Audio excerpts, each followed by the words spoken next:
providing reading interventions for students in grades 4 through 9. Before watching this video, download the guide Providing Reading Interventions for Students in Grades 4 through 9, which will be referenced throughout this video, along with Dr. Anita Archer's PowerPoint presentation from the Sacramento County Reads website. Introducing Dr. Anita Archer.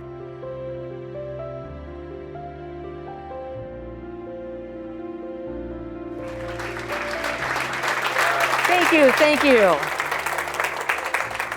What a delight, and it has been 57 years since the first day that I taught children, but over my whole career, it has been mostly focused on intervention, doing research in intervention, writing materials in intervention, doing demonstration lessons with students that are in intervention, because every child deserves the skills of reading. And we can do it, we know what to do, but we have to do it systematically, and we have to be absolutely relentless in what we do.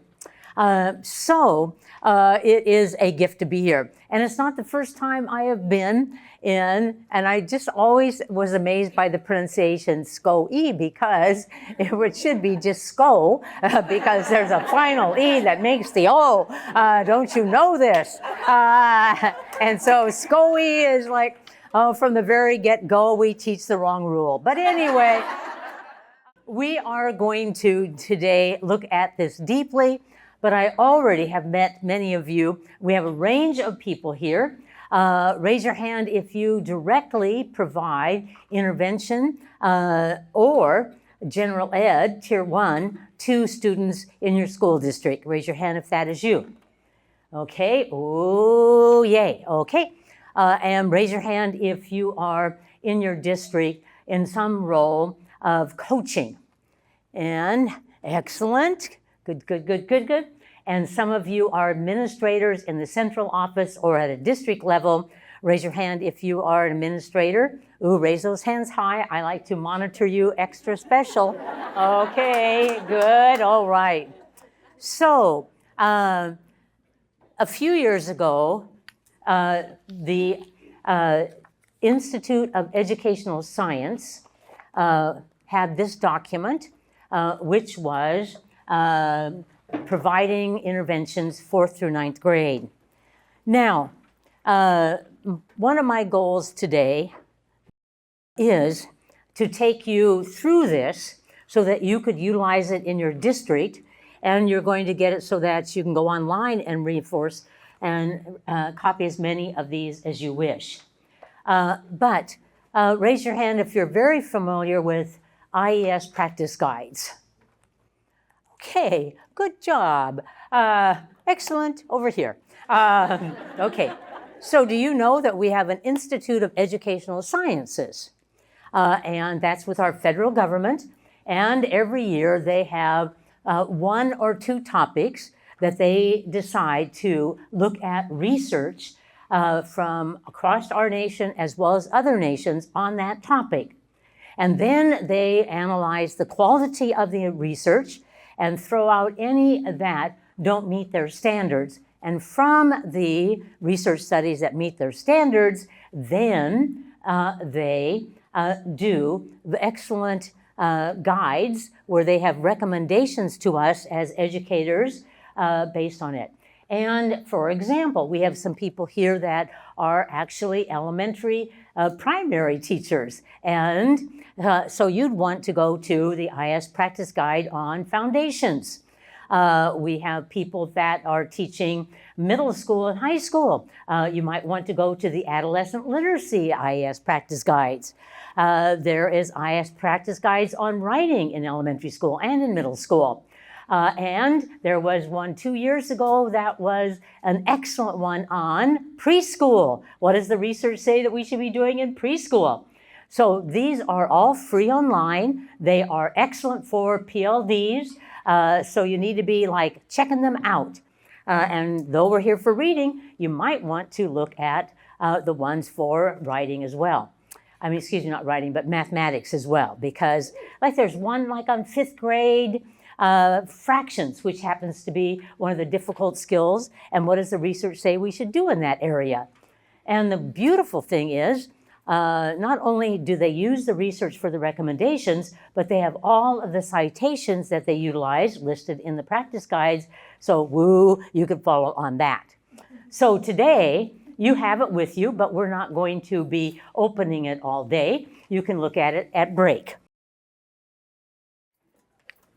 When I look at 3rd grade, 4th grade, 5th grade, 6th grade, middle school, high school, and if someone asks me, what is our biggest challenge in our upper grades? I will tell you, it is not just the content that we're going to look at today, it is the delivery of the content. That we still have classes where this is the primary way they involve students. The teacher asks a question, the teacher says, raise your hand if you have an answer, and hands go up, and the teacher calls on that student. This still is the primary active participation strategy in American schools right here in Sacramento County. Now, who's going to raise their hands? High or low performing students, everyone? High. Assertive or shy, everyone? Assertive. Students that are proficient or emerging in English? Absolutely. The highest performing, most assertive, most proficient in English raise their hands and the teacher calls on them. We're looking at the most inequitable practice in American schools. In fact, the first thing I do with all the schools I work with is we adopt a no hand raised policy. A no hand raised policy for equity. Because it's what I call teaching the best and leaving the rest. And raise your hand if you have any of the rest. Okay, good. All right, so here's what we're gonna do. Just as I would do if I had the gift of doing demonstrations in your middle school, which I have done about 20 years ago, many of your schools. I would teach the students that when I ask a question, you're not gonna raise your hand, but if you have a question for me, here's what we're going to do. You are going to, Post-its. Everybody wanted to like sit at a table with more Post-its. You're going to write a question on this, and at break, you're going to bring them up and put them on my table, and then I'll answer those questions. And at the end of the day, we'll do the same thing. So questions on Post-its, okay, good. But I would also teach kids if they had a question that would be useful to everyone, they could raise their hand. If they have a private question, they would put their hand on their heart and I'd come to them privately to answer their question to not take away from our academics.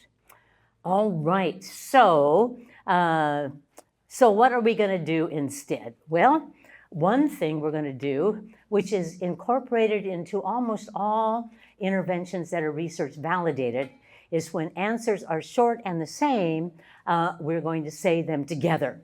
For example, looking up here, what day of the week is it, everyone? Thursday. Good, and tomorrow will be? Think. What day will it be, everyone? Friday. Hey, and I didn't hear everybody though. And what day will it be, everyone? Friday. Good job. We are going to have partners, but notice the word. What's the first word there, everyone? Structure. Because for years we've done turn and talk, oh, turn and talk, woo woo, turn and talk, woo, turn and talk. Now here's the problem with turn and talk. It was a step up to get us to more discourse, but is it possible that one student might dominate the partnership? Could that occur? Yes or no, everyone? Yes. Whether it is tier 1, 2, or 3, there's going to be someone who dominates. And so again, we have hidden inequities, and we need to look for it. And you know, equity, I hear people talk about it, but equity is about actions, getting rid of things that are not equitable, and that's one of them. So we're going to have partners that are structured. In this case, I'll model with this table. You're number one, partner number two. You're number one, partner number two. Now, here we have three. Now, you know, we have a few principals here. Would you raise your hands? System principals? Okay, see, they're not like doing it with great admission. Yes, okay. But you know, principals, you should give all of your teachers even number classes. Yeah, and when someone's absent, you should just send their partner home. But it's not happening. So if you have a triad, you are going to have this. You're number one, partner number two, partner number two. So when I say one, say the answer, you'll say it to them. When I say two, say the answer, you'll say it here. And so everybody get a partner and give yourself a number. Be certain everybody's included and go. Okay, fall silent. Long ago, I was in an 8th grade class where the teacher said, fall silent. I thought it was much nicer than shut up. So I adopted it. All right. So raise your hand if you're a 1. And look at your partner 2. And 2s, raise your hand. And 1s, raise your hand. And 2s, raise your hand. And 1s, raise your hand. And 1s, raise your hand. Oh, caught you. All right. So we will have structured partners where not only will I announce who goes first so that one student doesn't dominate, but the other thing we know about partners is to optimize them, both partners should have a job. So we might say 1s tell your partner, now 2s tell them if you agree or disagree and why.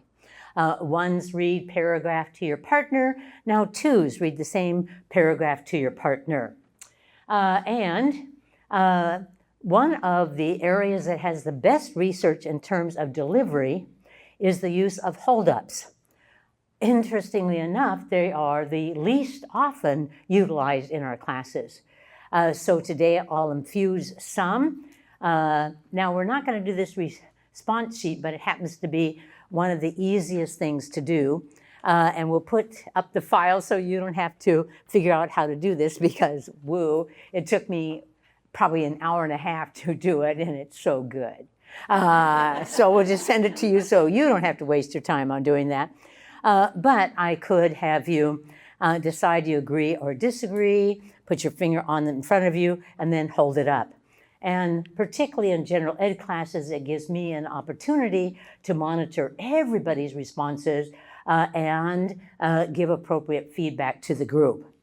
And we could have multiple choice items, and you show your answer with your fingers. And you do need a piece of paper today. So I asked that some paper would be delivered to your table. Woo! Everybody, you can grab your own, but if you do not come with paper, grab one. You need one for demonstration? Thank you. I adore you. Tawanda, is that pronounced right? Taiwanda, good. Okay, so you're going to write across at the top best practices. And you're going to record any practice that you say, ooh, I really want to follow up on that, maybe read that section of my practice guide, or some of the articles that are listed on that topic. And this could take you right into your work this afternoon and how you might utilize this information at your site. Okay, I think we are ready. And so here's my purposes today. And first of all, you are an elite group. You're a group that has met before, have learned about the science of reading. You've learned about the science of instruction, which I'll continue to emphasize today. You know about phonemic awareness and decoding of words and continuous blending. You know about the importance of spelling that mirrors that. You know the importance of having the students read often so that they have fluency and that they also build expression or prosody. You know about the importance of teaching vocabulary and background knowledge to support reading. So you have a lot of information. So today is simply one thing it's going to do is what, everyone? Affirm. You're going to say, ooh, I always did that. I know about that. Our whole school does it. I'm emphasizing it. Woo woo. Okay, because of the expertise in this room. Now, some of us have taught so long that we need reminders. Ooh, that was good practice. I did that 20 years ago, but I let it drop out of my repertoire. It needs to be resurrected. So my second goal is to what, everyone? Remind. And the third goal is to polish. For example, you might be utilizing partners, but they might not be structured partners. You might be using vocabulary, but not enough teaching of morphemes that would make a difference. So polishing up our practice. And this afternoon you're getting together. Well, let me tell you a story about this word. So a week from now, I am forced to go to Hawaii, where I go every 2 months to consult. You know, they said, well, Anita, why don't you come in September? And I said, well, okay, I will, but you know, the months that I really have available time on is January and February. Because if you live in Portland, Oregon, those are times to go to Hawaii. So I'm going in 2 weeks for a week, and another week in November, but then I'm going in January and February for a week. But the last time I was there was in May. And one of the things I was doing was training principals on how to observe instruction and give actionable feedback. And so I had 70 teachers that I got to see teach in 2 weeks. So I'm in this 5th grade class with the superintendent, because Hawaii is only one school district, only one in the country. It has complexes across the country, but it's one school district. The superintendent, principals, superintendents in smaller complexes were all observing, and the teacher started the lesson saying, does anybody know this word? And put it up, and said the word is collaborate. Collaborate, say it, everybody. Collaborate. And then the teacher made the major teacher error is ask versus tell. Good instruction tells. But she asked, does anybody know the meaning of this word? And a 5th grader raised his hand and said, well, teacher, is it okay if I explain it using the morphemes in the word? And we were just all saying, well, ooh, morphemes. And so he said, he told the 5th graders, write it down, you have it in front of you, and circle C-O-L. It's on your paper, so circle it. It's on your paper, on the handout. If you're following it, good. Okay. C-O-L means together. What does it mean, everyone? Together. Now, copy over the word labor. Okay, so collaborate, he said, means to labor together. Raise your hand if you've ever not noticed labor in collaboration. Okay, now you have a cool one to use in your own trainings. We're going to collaborate. We're going to labor together. Isn't it cool? And I had never noticed it. Oh, my God. So now a 5th grader taught me. Okay, but our goal is to have things on our list of best practices that we could use in collaboration. Okay, now, this is sort of like a book study. This was written by the IS Practice Guide. It was written by the Institute of Educational Science. And you might know the names of the people who headed it. One was Sharon Vaughn, who is University of Texas, Austin, Texas, who has done considerable research in utilizing interventions for 4th grade and above. And the other one was Kim St. Martin, who's head of literacy and MTSS for the state of Michigan. Okay, so, and other people too are listed.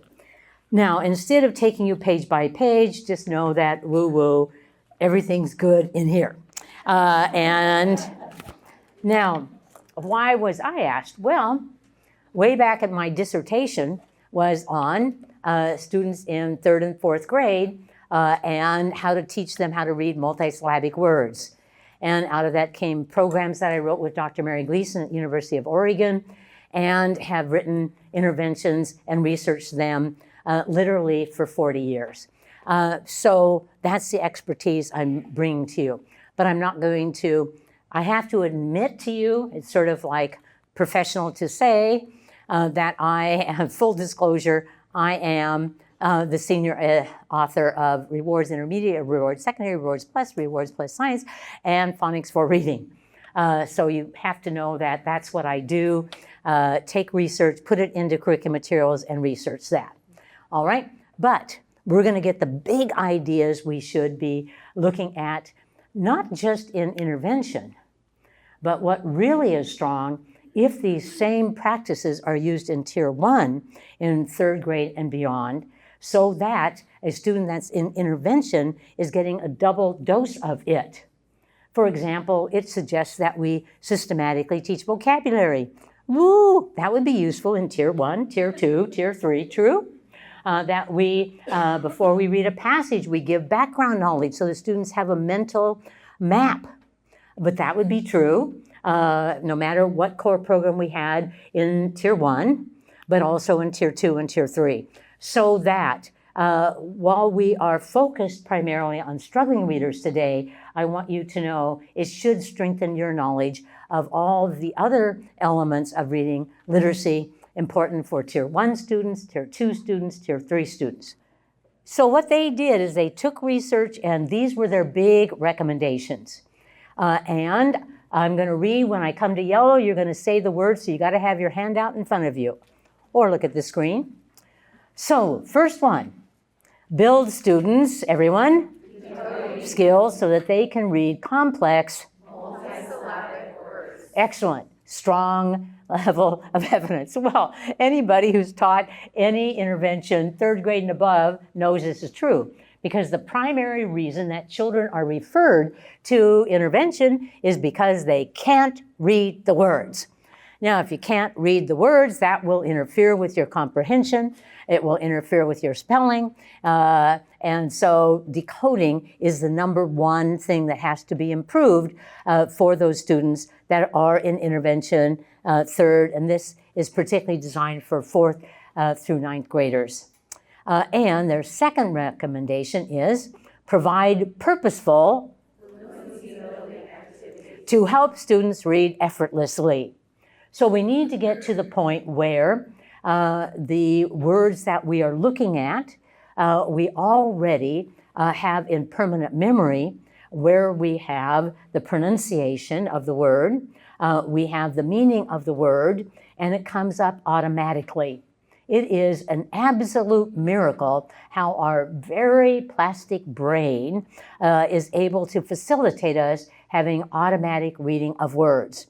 In fact, anything on the screen, you did not have to slow it down and say, provide, provide, provide. You knew with automaticity.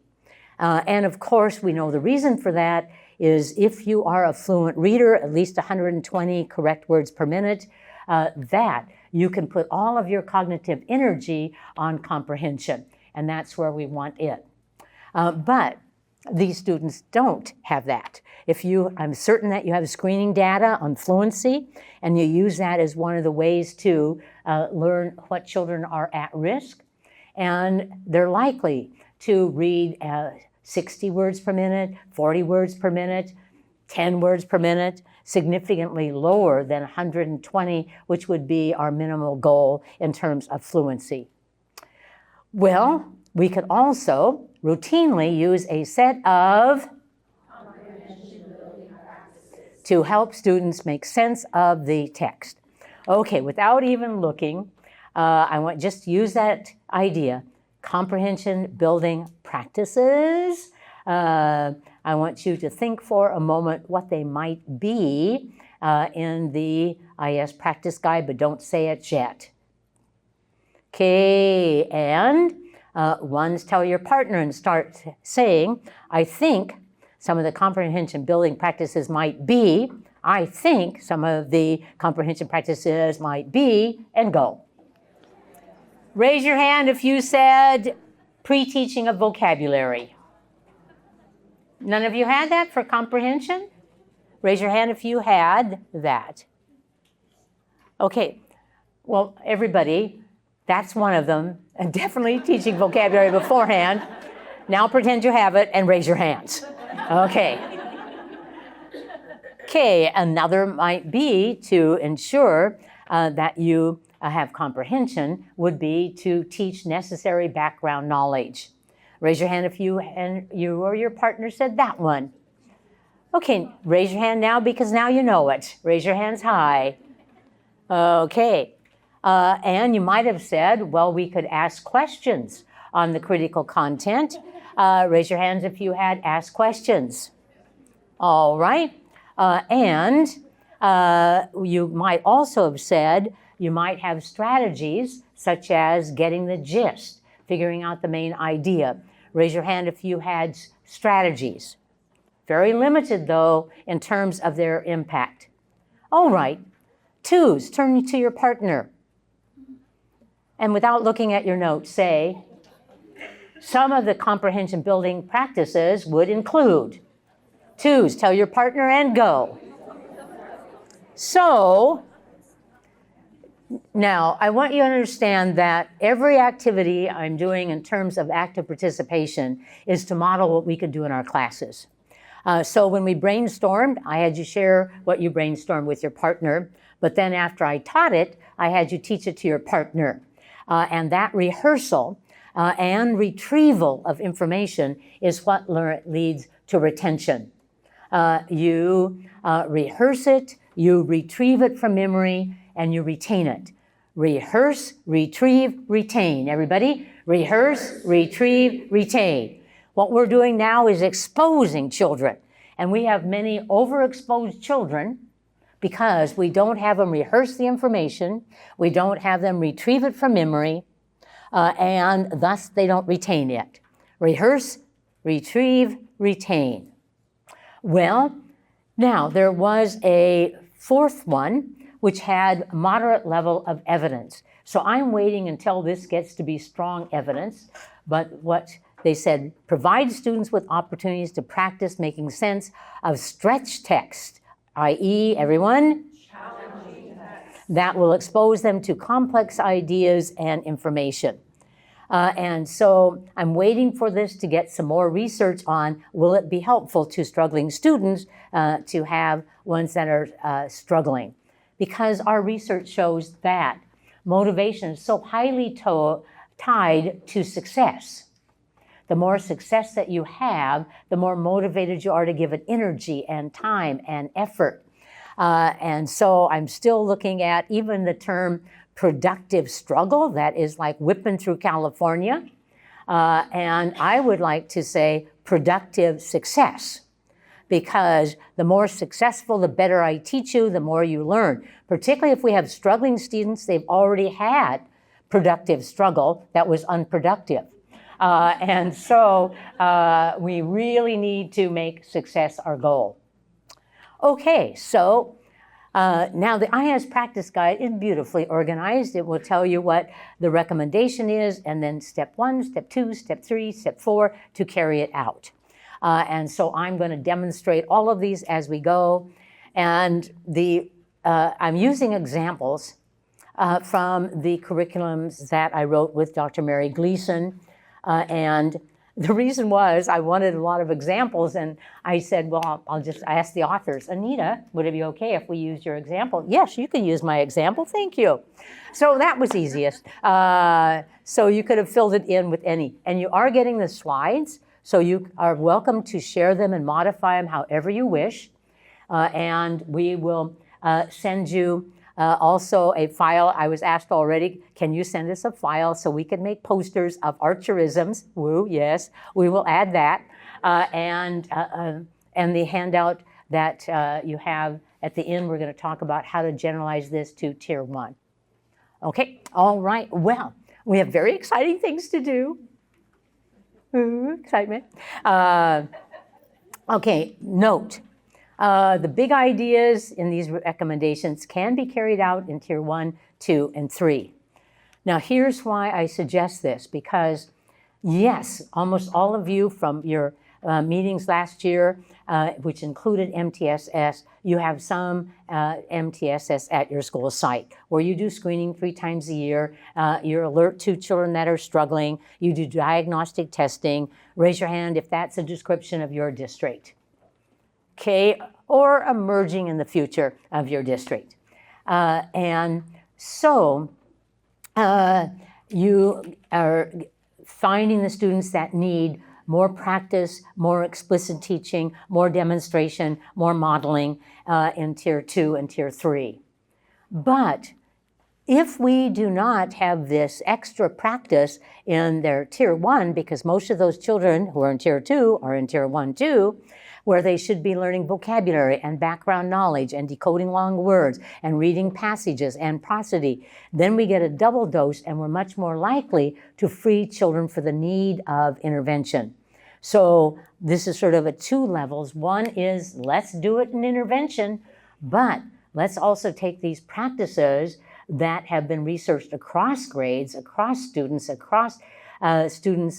with different ethnic and language backgrounds that make a difference. Decoding multisyllabic words. Recommendation 1. Okay, well, we're going to start with build students, everyone. Decoding skills. Oh, I need everyone. Build students so they can read Complex multisyllabic words. all right. So why is this the #1 need for struggling readers, 4th grade and above?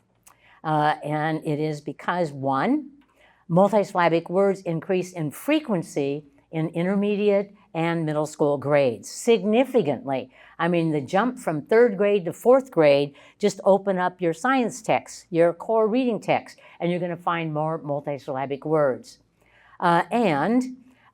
These words often carry the meaning of the sentence. It's not, for example, that sentence.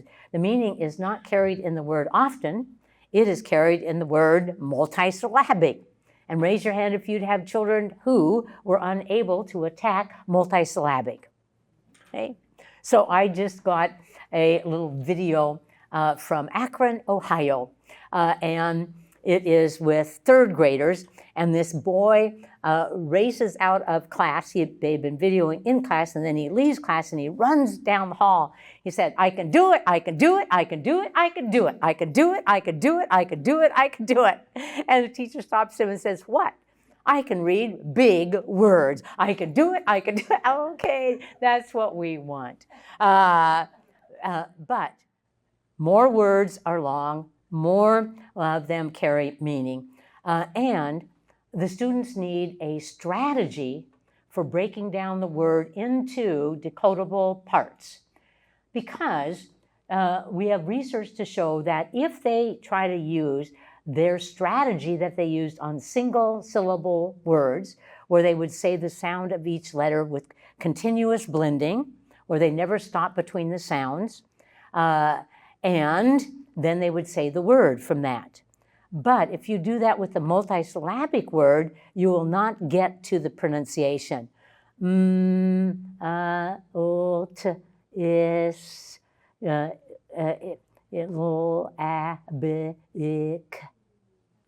So they have to break it down into parts.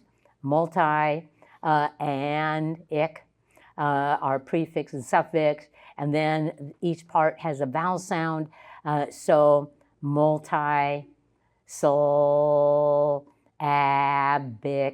multisyllabic. And the rules for this is twofold. That when you're breaking a word down into parts, first thing is to know that every syllable has 1 vowel sound. Every syllable has 1 vowel sound. Everybody get your hand in the air.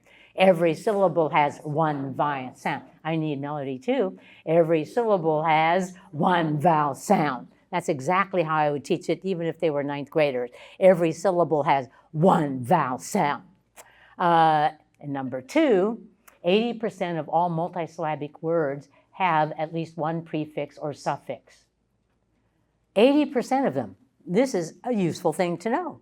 So you can peel off the prefix, peel off the suffix, and have less to decode. So breaking it down is based on those two big ideas. Every syllable has what, everyone? One vowel sound.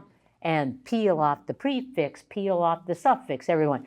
Peel off the prefix, peel off the suffix to break it down. Well, if you could read multisyllabic words, there's some benefits here, because when you get in the upper grades, the most unfamiliar words will be multisyllabic words. And you're going to be more confident, like the boy running down the hall. I could do it, I could do it, I could do it. And it will increase your interest in reading and your motivation, which comes from two things: success and the value that is given to it by our society, by our teachers. Being able to read long words and all literacy has great value to us. Okay, so they then break this down into how to do steps. And again, I'm going to read. When I get to the yellow, you're going to read it, and everybody is. Identify the level of students' word reading skills in the intervention group and teach Vowel and consonant letter sounds. and combinations as necessary. Okay, so here was our research over time on this. When we have struggling readers that are older, we found pretty consistently they were pretty accurate on consonants. Almost all of the difficulty was in vowel sounds. Raise your hand if this is the reality that you've also touched. Okay? So you particularly want to determine which vowel sounds they don't know so that you could be addressing those in intervention. And it won't shock you that the most difficult ones are the short vowels. And most confusion because of the consistency of the pronunciation and the very tight differences in the sounds, and confusion with sounds in other languages such as Spanish. So the first thing we want to do is ensure that they're strong on vowels. I will tell you, consonants we did not have problems with in all the students we worked with. Occasionally we had to teach them a very low frequency consonant sound, but it was the vowel sounds that needed work. And teach students a strategy that can be that they can use to decode multisyllabic words. So this is not a case where multi-strategies is useful. This is a case where we pick the best research-validated strategy and we use it again and again and again with automaticity. So the IS practice team said, pick one good strategy. And next how-to-do step was to embed what, everyone? Spelling instruction in the lesson. So if I'm teaching you to read multisyllabic words, I'm going to also dictate to you multisyllabic words, and you're going to write them down with feedback. Of course, this is true. We have over here, we have a group of K1, 2 people that just slipped in today because they never know when they might be a 4th grade interventionist. But we also know that when we look at primary reading, one of the major things that we want is parallel spelling, because decoding and encoding go together. And if I teach decoding, it strengthens encoding. When I have you spell, do encoding, it strengthens your decoding. So we know that these two should be very visible in intervention and in general ed. And engage students in a wide array of activities that allow them to practice reading multisyllabic words. Oh, good. Accurately and with increasing automaticity. Well, the big point here is, if I teach it, you need to practice it. Now, I will tell you, currently, I've just reviewed all the major core programs that school districts are adopting. And my concern is not that they don't have phonemic awareness. Not that they don't have letter sounds, not that they don't have multisyllabic words, but they tend to expose and move on. And so that the amount of actual practice is not as high as you need. In fact, you need to turn the pages and ask the questions. So do they have cumulative practice? Meaning they've taught this vowel and then they add this vowel and they accumulate the practice and it's spaced over time. Because we know that if it is not practiced over time, spaced practice, it'll drop out of the repertoire. Exposure is not enough. Only very direct instruction coupled with cumulative practice and spaced practice makes a difference. All right, well, isn't this exciting? So, but you can say to yourself, okay, I already know one thing, that multisyllabic words is going to be the big challenge. And within that challenge is the challenge of knowing the vowel sounds, knowing a routine, being able to spell words by breaking them into syllables and writing them down, and utilizing that skill in many, many areas. Look it over and be able to tell your partner in a moment without peeking the 4 big steps to get to complex multisyllabic words. Study. Okay, I introduced it. You rehearsed it. 2s. Put up 4 fingers and tell your partner the 4. 1s, help them out, and go. Okay, looking back here. Check it. They know the vowel sounds. They have a routine. They have spelling that coordinates with it. And they read materials that contain multisyllabic words. Now notice that I'm continuously using rehearse, retrieve, retain. And you know, we just don't do this with kids. We don't give them a chance to study and rehearse. We don't have them retrieve from memory, which significantly increases retention. So it's a lot of it is in how we're teaching as much as what we're teaching. No more exposing children in California. They've been exposed. And I really believe this. We have overexposed and underdeveloped children. Overexposed and underdeveloped children. And you're welcome to utilize that phrase. Okay. All right, so let's just take number 1. That they would know vowel and consonant sounds. And which ones are they more likely to have difficulty with, vowels or consonants, everyone? Vowels. Okay, and so this is a little chart of the vowels. The biggest errors that they make is in short vowels. And so one of the things that is often done with intervention is introduce the sound within a word and then the sound that they will practice in isolation. Raise your hand if at your school sites you might have any teachers teaching reading who have English as their second language. Okay? So we actually added this to our intervention programs because that was universal, and we found that English language learner adults pronounced it more accurately if they had a word that they could return to. So we did it for the teachers as well as the students. Okay, and so show me your knowledge level. And everybody, what sound? What sound? Good, and don't go eh, go eh. Okay, let's go back to the top. What sound? Good, what sound?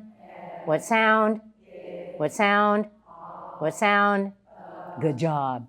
And then we have vowel combinations. And in your own standards, they're called vowel combinations for students' standards, a useful term.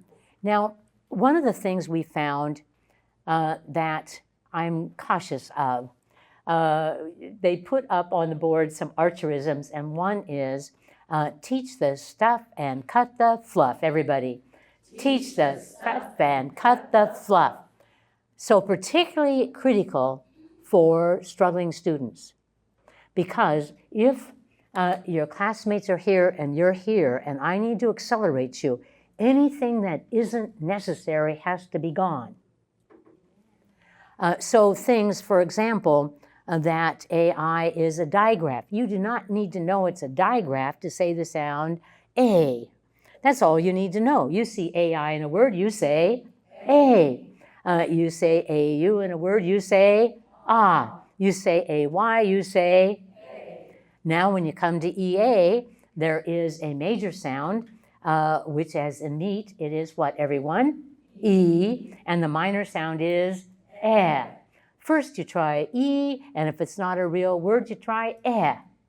And EE is what, everyone?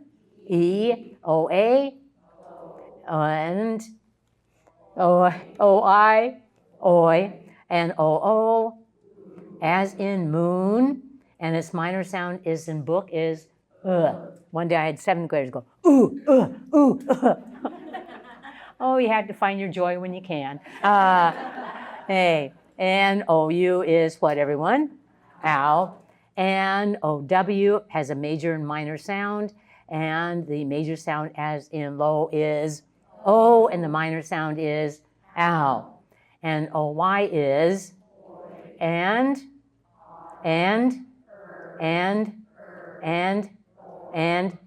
it's a thriller. Okay. So, no matter what intervention we have, given that the majority of students are referred to intervention in reading because they can't read the words. So it has to be a primary focus is teaching them the words. Now, when we look at this, let me just do something. That's good. Again, we need to apply, rehearse, retrieve, cumulative practice, and so forth. So be my students. And the sound of OA is O. What sound, everyone? O. Say it 3 times. O, O, O. And the sound of OU is ow. What sound? Ow, as in loud. Say it 3 times. Ow, ow, ow. Let's review that and immediately put it into cumulative practice, where they've already learned some sounds and you're going to go over those again. Many of our programs don't do this, but you could do it, is have cumulative review that goes on. And everybody, what sound? What sound? What sound? What sound? When we have I final E, what sound? Good job. Okay, you're not struggling readers. Thank you. All right. So we have thus space practice and cumulative practice.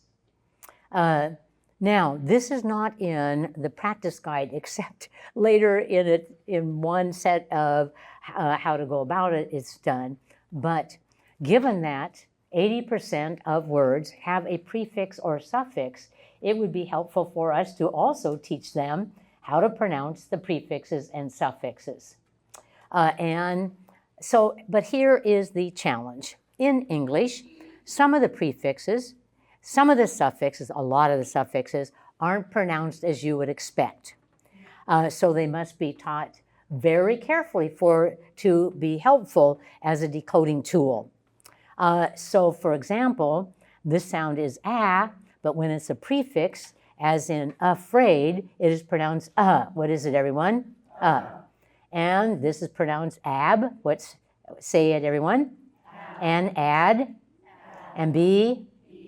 However, C-O-M is not com, but come. And C-O-N is not con, but kun. So again, we have to teach them, ooh, this is not pronounced how you'd expect it, so that they have the correct pronunciation. But these are the most common prefixes here. But the suffixes are even more difficult because it is not able but a bull. It is not age but udge. It's not al but ul, not ain'ts but unts, not ant but unt. I didn't think it was very humorous, but they did. Okay, later tell me what the joke is, because I thought a bull was cool. But so this is a challenge in suffixes, particularly that they are not pronounced as you'd expect, given the letter sounds that are present. But given that 80% of words that are multisyllabic words have a prefix or suffix, would we want students to be able to pronounce them? Yes or no, everyone? Yes. Okay. All right. And again, be my students. So let's go through some prefixes that we've already learned. And what prefix, everyone? Dis. What prefix? And, everyone? And? It's a thriller. Okay, so we get lots of practice, so those are automatically in our permanent memory, so that when we have a long word that we don't know, we can bring up those prefixes and those vowel sounds to support our decoding of the words. Now, okay, we got that down. These are the pre-skills. You got every word has, or every syllable has what, everyone? Oh, but you didn't do the gesture with it. Every syllable has one vowel sound. And peel off the prefix, peel off the suffix, everyone. Peel off the prefix, peel off the suffix. So we're going to teach them those pre-skills. But they also need a what, everyone? A routine. So they need what, everyone? A routine that they can use to decode words. Is it possible that Tier 1 children in 4th grade might need a routine for multisyllabic words? Yes or no? Yes, okay. They did studies where the students had multiple routines versus one routine, and they did significantly better with just, I see a long word, I'm going to use a routine for it. And the major thing is breaking it down into decodable parts that you could blend into a word. So from the very beginning in my own research, we looked at, well, what is consistent? Oh, what's consistent is every syllable has one vowel sound. So that, and this is important because the dictionary type of syllabication rules are based on consonants. And consonants are not the key to getting it into decodable parts. It is the presence of a vowel sound. Every syllable has one vowel sound. And then the other thing that's really useful is peeling off the prefix, peeling off the suffix, so you have less to decode. Those were the simple steps for breaking a word into parts that we've taught. Well, what should we do? I know that California is always having this question. Oh my goodness, should we use discovery? Should we use explicit instruction? Okay, I'll just tell you this. There is not one research-validated intervention program for any grade level that's based on inquiry, discovery. If they were able to discover it, you would never have met them.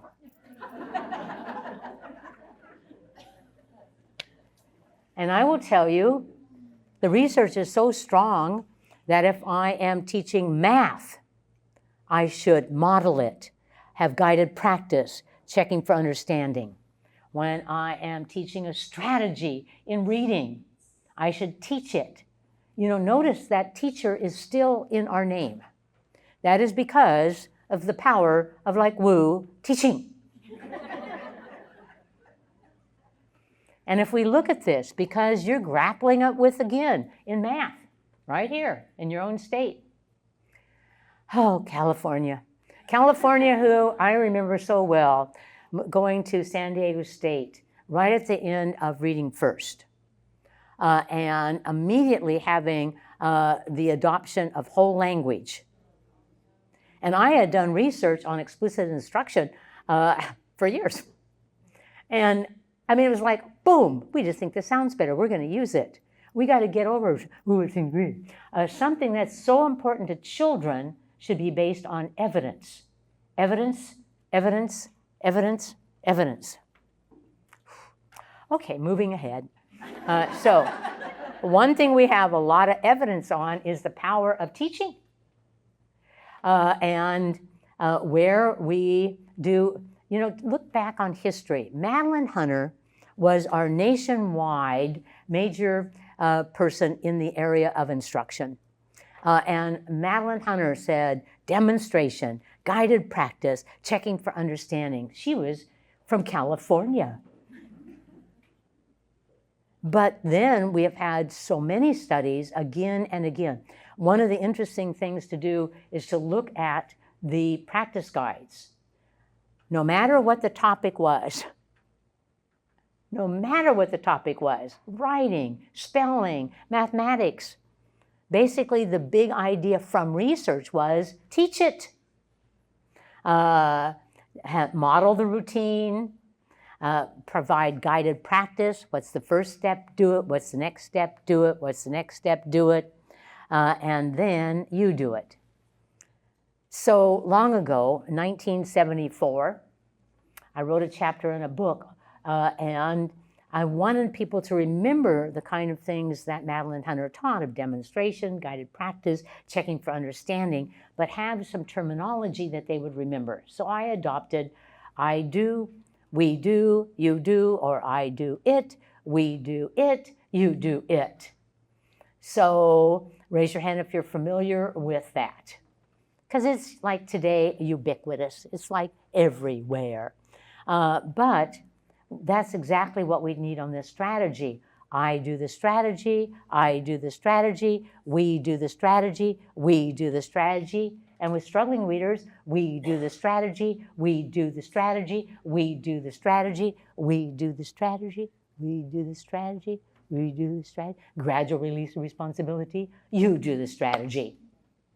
The big difference between a Tier 1 student and a Tier 2 student is actually the amount of we do it that's necessary. The amount of guided practice is what is different. That's a really important one that teachers need to understand. I might teach this strategy that I'm going to show you to 5th and 6th graders in general ed, and I might be able to do I do it, we do it, we do it, we do it, we do it, we do it, you do it. But I might be in special ed.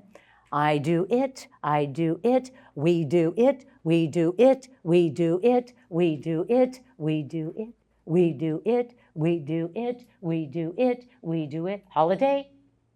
I do it, we do it, we do it, now you do it. The difference is in the we do it, the amount of guided practice.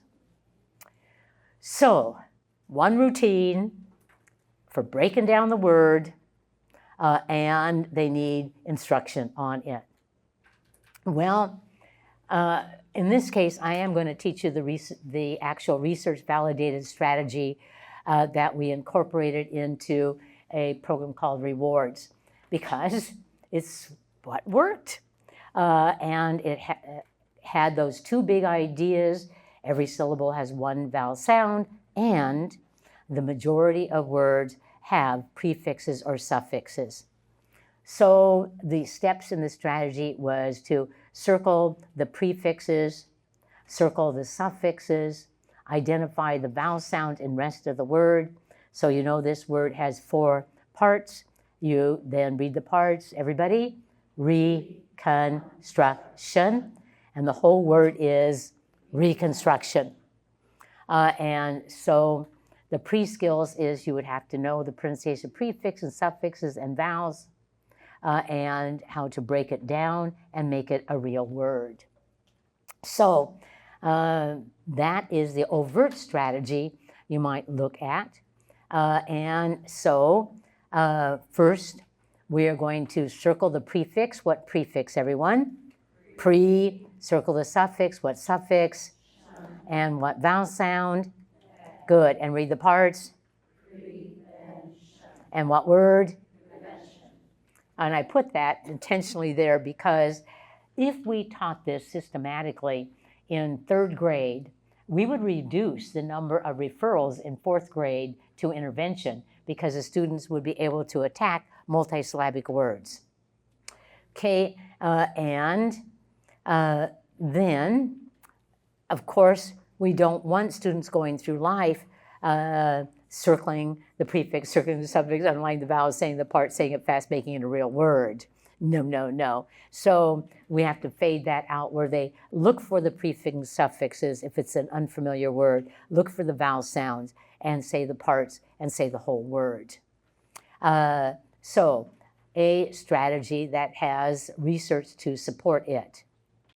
All right, so one thing we're looking for is systematic teaching of multisyllabic words in Tier 1 as prevention, in Tier 2 as necessity, in Tier 3 as emergency, but at all levels, we need to have students be able to read multisyllabic words. Okay, excellent, all right. I'm having a good time.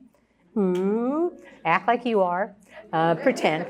Okay, so read how to step 3, everybody. Embed spelling instruction in the lesson. Have you ever gone to a middle school and watched them write and realize how pathetic their spelling is? I mean, I start with the big idea of look and copy. Because one day I'm in a classroom and the question was, what are the 3 branches of the federal government? And I looked at their answers. They had misspelled federal, they had misspelled government, and they were right there in the question. At least you could look and copy. But then students need to know how to, for multisyllabic words, how to break it down, not into the individual sounds, but break it down into the syllables, the oral syllables, and then write each syllable. So you have a piece of paper for best practices, turn it over to the other side for our practice. All right, be my students. And everybody, second. So just last week, I was working with middle schools, like 350 middle school teachers of all disciplines. Woo, super fun. But I went like this on my computer, and the people said, how'd you do that? How'd you do that? How'd you do that? Oh, God. If you use PowerPoints and you touch W, it whites it out. Ooh. Or maybe you like black it out with B. Now that is not a random thing, because if I want to have retrieval practice after I've taught something, being able to step up and cover it up like that would be very useful. And of course, if you have, so that's what I said, and I told them, don't let that be the main thing you learn today, because you'll never have another presentation at your school if you write down, I learned how to white it out. But you must admit it's useful, and if you have an advancer, I'm sure you guys all have one. All teachers should have one. It allows you to do it on your advancer. Okay, so, but I want you not looking at your material. You've got an extra piece of paper there. Okay, listening up here. Our first vocabulary word today that we're going to spell is, and I'm going to check, inventiveness. Inventiveness. When you're able, don't write yet until I tell you to. Inventiveness. Say it, everybody. Inventiveness. Put your hand on your desk. Slow it down and say the syllables. Don't go fast. And first syllable, inventiveness. One more time, inventiveness. On your paper, write inventiveness.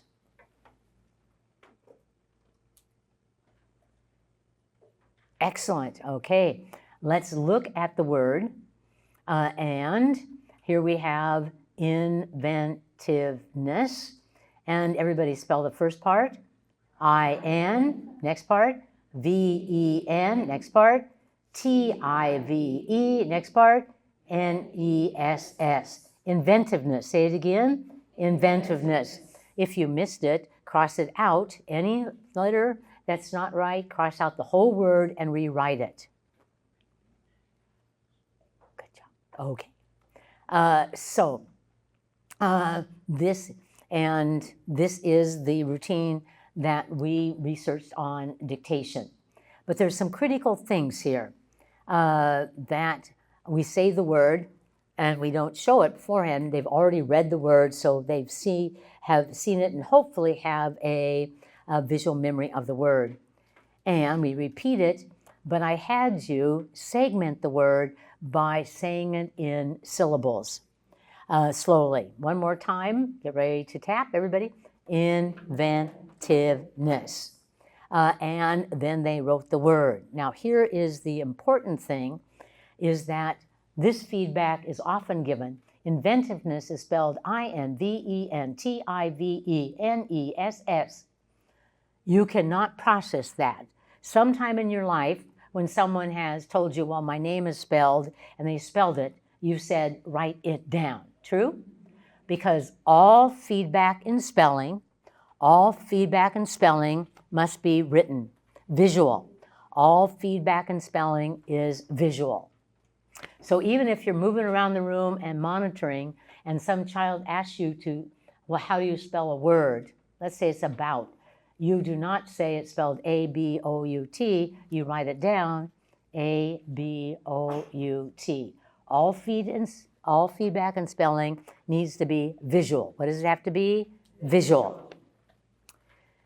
Okay, and so if I dictated words for you and we slowed it down and said the syllables and wrote the word and got visual feedback from it, would that improve over much practice, over time, our spelling, yes or no? Okay? And one of the problems is that we drop out spelling instruction way too early. Spelling is much more difficult to gain than reading. Because when I read, I'm looking at the syllables, looking at the letters and saying the sounds, and then processing it into a word. But I have all the evidence there. I can see the letters, I can say the sounds, I can make it a word, and I can connect it to what I have in permanent memory. But when I am spelling the word, I have to say the sound and think of the letters that would relate to those sounds and write them down. It is a much more difficult process. We need to teach it much longer. And in multisyllabic words, it's teaching them to break it down into the parts, spelling each part, then looking at the word and comparing it to theirs, crossing it out and rewriting it. Okay, so do you think we should have maybe a little more spelling in general ed in like 4th, 5th, 6th, 7th, 8th grade? Yes or no, everyone? Yes. Yes. Okay. And we are going to look at some of the other practices that really, really, really make a difference. And step 4 of multisyllabic words is engage students in a wide array of activities that allow them to accurately and with increasing automaticity. So practice, practice, practice, practice. And there's 3 types of practice that make a difference. Practicing the words in what, everyone? Isolation. Practicing the words within sentences. Practicing the words within passages. Okay? And so almost all interventions would do this. Introduce the sounds, practice the sounds within multisyllabic words, and practice them in sentences, and practice them in passages. Okay, so be my students and look and pretend all the markings were not here. So looking at this word, underline the vowel sounds in the word. So they've done that. So I say to them, so how many syllables in this word? Show me with your fingers. Yes, 2. Excellent. And what sound, everyone? E. What sound? What part? Good. And what sound? Good. What part? Good. And read the whole word. Teammate. Excellent. A teammate is someone else on the team with you. Maybe on a basketball team, you might have a what, everyone? A teammate. One more time. Teammate. Okay, and underline the vowels. So pretend you've done that. And everybody, what sound? Good. And what part? Good. And what sound? Say it again. Ooh. What word? Good. And read the whole thing. And say it fast. Bedroom. So the students are guided here in utilizing the strategy, and here they have words without prefix and suffixes. But we'd also do this. So looking at these words, circle the prefixes and suffixes and underline the vowel in rest of the word. Now you're just going to pretend by tracing it over. I want to be certain you were accurate. No. So trace over it, circle the prefix and suffixes, and underline the vowel sounds. Okay, looking up here, students. And everybody, what part? Okay, kun. What part? Kun. One more time. Kun. Next part? Good. Next part? And don't get fooled. What part? A bull. Good. Let's read it quickly, everybody.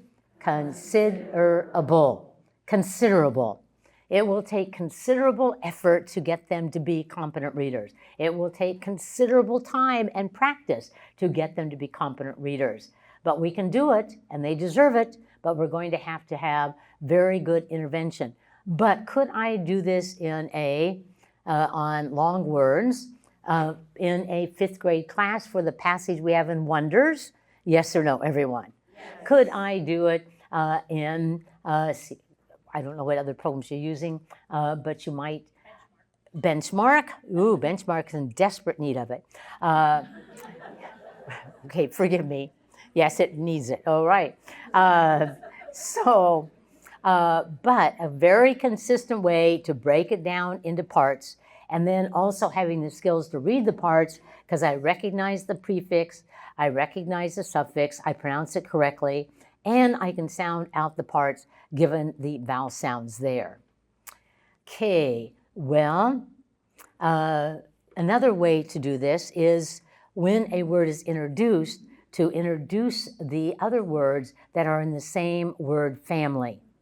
And this is something that we need to consistently do in English, because the majority of multisyllabic words have a family. Not just one word, but many words. So be my students looking up here. And everybody, what's the first syllable? Good. And next syllable? And say it? Predict. And get ready to echo read the words.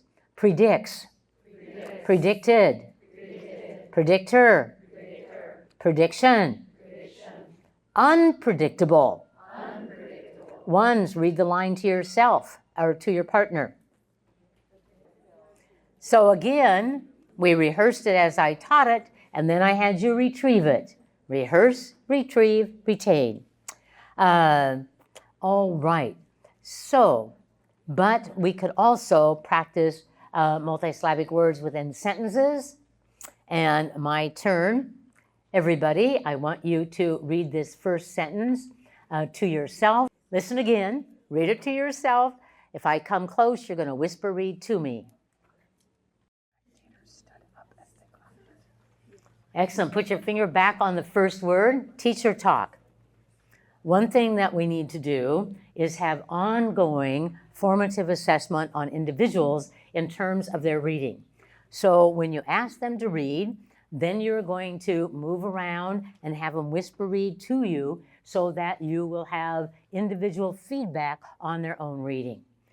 Is it likely that they might be more on task if you are monitoring them? Yes or no, everyone? Yes. So you teach them to whisper read. Actually, we found that for many of your children, if you say read something silently, that you have a lot of silent reader fakers who look down, look up, and say, I'm done. Raise your hand if you think you have a few at your school site. So you might even have them whisper read to themselves as you move around and monitor, instead of silent reading, which we have found to be very effective in intervention to ensure that they are actually practicing. All right, so what else could we do with this? Well, one thing is that the students have read it to themselves, and I have them silently read first so that they're using their decoding skills. But everybody looking up here, let us read it together. Keep your voice with mine and go. The clown's performance was so marvelous that the spectators stood up as they clapped. And you could even go one step further and say, watch how I add expression. The clown's performance was so marvelous that the spectators stood up as they clapped. Read it with me, everyone. The clown's performance was so marvelous that the spectators stood up as they clapped. So I could work on prosody or expression. All right, so having sentences, and these are just filled with multisyllabic words, but let the students sound them out first using their decoding skills, and then read it with them chorally. I could have students read the sentences to their partners. Now, the only challenge here is, could there be some difference in terms of the skill of your partner membership? Yes or no, everyone? Yes, okay? So I want to introduce something that we found really effective. I want you to go back and teach all your teachers. The me or we option. That the students, when they are called on to be the partner who's reading, that they could say me, saying I can read this by myself to you, or they could say we and invite their partner to read with them. This is a safety net that is so useful, whether it's elementary school or middle school, because children who are struggling readers are very fearful stepping into a middle school class in social studies and know the teacher might call on them. But if the teacher's introduced we or me, the teacher calls on a struggling student and they say we, everybody in the class reads together. And here's what's fascinating. Middle school kids are in the peer years, right? They want to do everything with everyone. So we found some really competent readers would say we, and everybody was invited to read it with them. So there was no stigma attached to it at all because of the desire to do it with others. Me and we, is that not a good practice? This is so simple, but it's equity in action. Okay, well, we're not just going to read sentences. We're also going to read what, everyone? Passages. Okay, and so this is a passage from one of our programs, and I again asked, could we use this? And Anita said, fine. So we're good. So we might practice reading passages with multisyllabic words. And so you're going to be my students, and you're going to read to number 1 to yourself. And if you get to number 1 before I say stop, you're going to just put up your finger to indicate you're there, but you're going to go back and reread. Let me reiterate. You're going to read this to yourself to number 1 and whisper read. And when you get to number 1, put your thumb up just to tell me I've read it once, and you're going to go back and read it again. Now, why might we use that strategy? Well, is it possible that some students in intervention read more quickly than others? Yes or no, everyone? And that is the truth. There are some that will do it more quickly. And then some students have a void. And what do we know about voids? They fill it. Avoid the void, for they will fill it. Everybody? Avoid the void, for they will fill it. So you try to make every task eternal, so that there is no chance that they're going to fill it, right? So many management problems can be reduced by remembering this.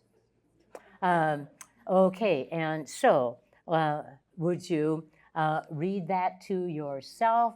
Put your thumb up when you get to number 1. Go back and read it. If I come to you, whisper, read to me, and go. First paragraph. Okay, would you put your finger under the word all? And, okay, we're going to read this together, and you're going to keep your voice with mine. And begin. All plants need nutrients to stay alive, grow, and reproduce. Most plants get their nutrients from the soil and from the air. Some soil, however, is so nitrogen poor that plants cannot get enough nutrients. Plants that live in areas sometimes get additional nutrients by eating insects and small animals. We call these plants meat-eating plants. Good job. And so we could have them read it silently so that they can decode the words within context. And then we could chorally read it. And all of you know the importance of these numbers because we use them for rate.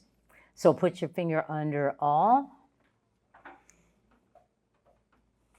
And you are going to read for 30 seconds and see how far you can go. And just wait 1 second. And getting ready. Whisper, read to yourself, starting with all, and go. Okay, now that was for 30 seconds.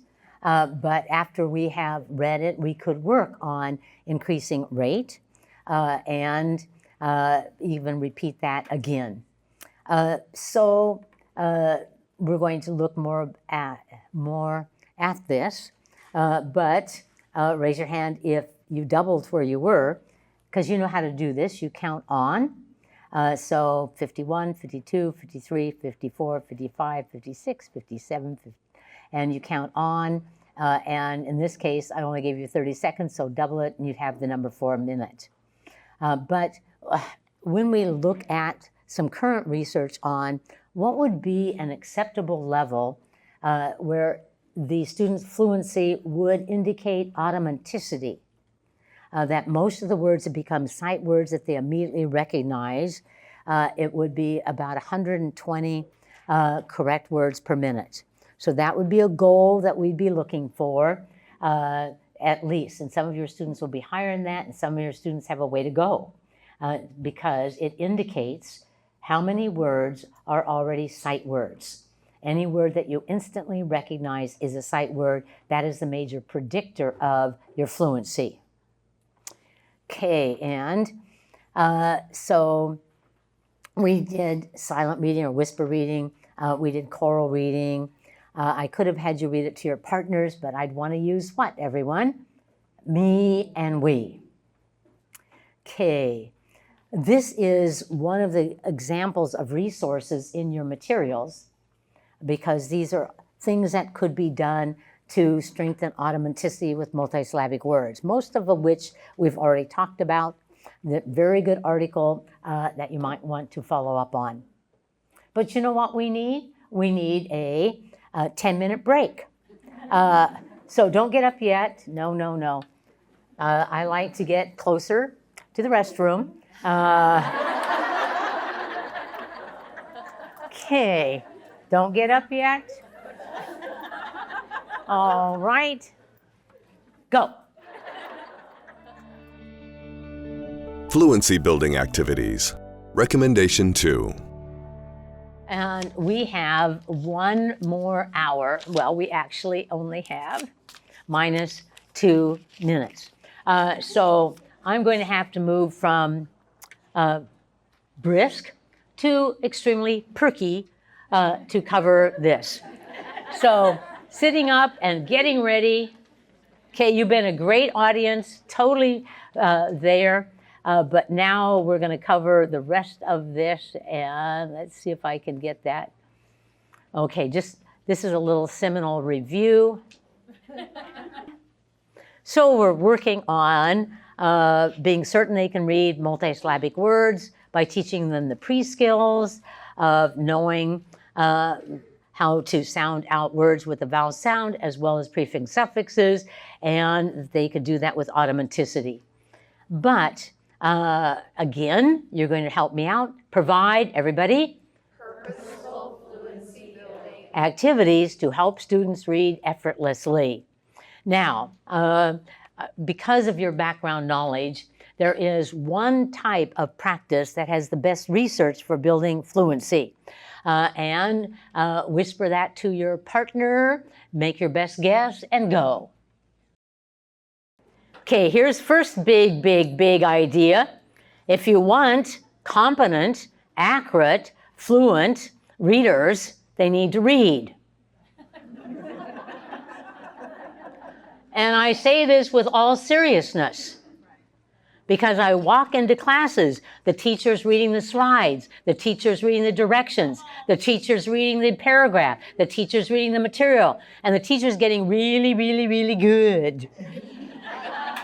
But in our contract, it does not say, as a competent adult, get a lot of practice so you can increase your fluency. We actually, one day I was working in Wichita, and in Wichita, Kansas, I noticed that the scores for many of the students in certain grade levels were very low in fluency. And it was, some were very low and some were very high. So I said to the coaches, I said, I think the problem here is that in some classes they're not reading enough. And so if you don't practice reading, and so I want you to go in for the next 6 weeks, take 10 minutes every time you go into that classroom during language arts, and I want you to measure the amount of words that are being read in that 10 minutes by the students, not the teacher. It could be choral reading, we'd count that, but so what we found was a direct relationship between the tested fluency and the amount of reading in the classroom. So the first thing is, if you want readers like woo-woo, read. Okay? Now, I just had this challenge in that I reviewed a science book last week in middle school. And it said, here's the slides that they gave, beautiful slides, and they had directions. Read this slide to your students. Read this vocabulary meaning to your students. Read the directions to your students. They actually said in the curriculum materials for the teacher to read everything. Whoa! The science teacher could improve fluency by saying, let's read this together. Let's read these directions. Read the directions to your partner's one. Twos, read the directions to your partner. Okay. But here's the answer I was hoping you would come up with from your own experience, in that the thing that has the best research is called repeated readings. When you read the same material more than one time, raise your hand if you had repeated readings. I know you did because you were saying congratulations to your partners. Woo-woo.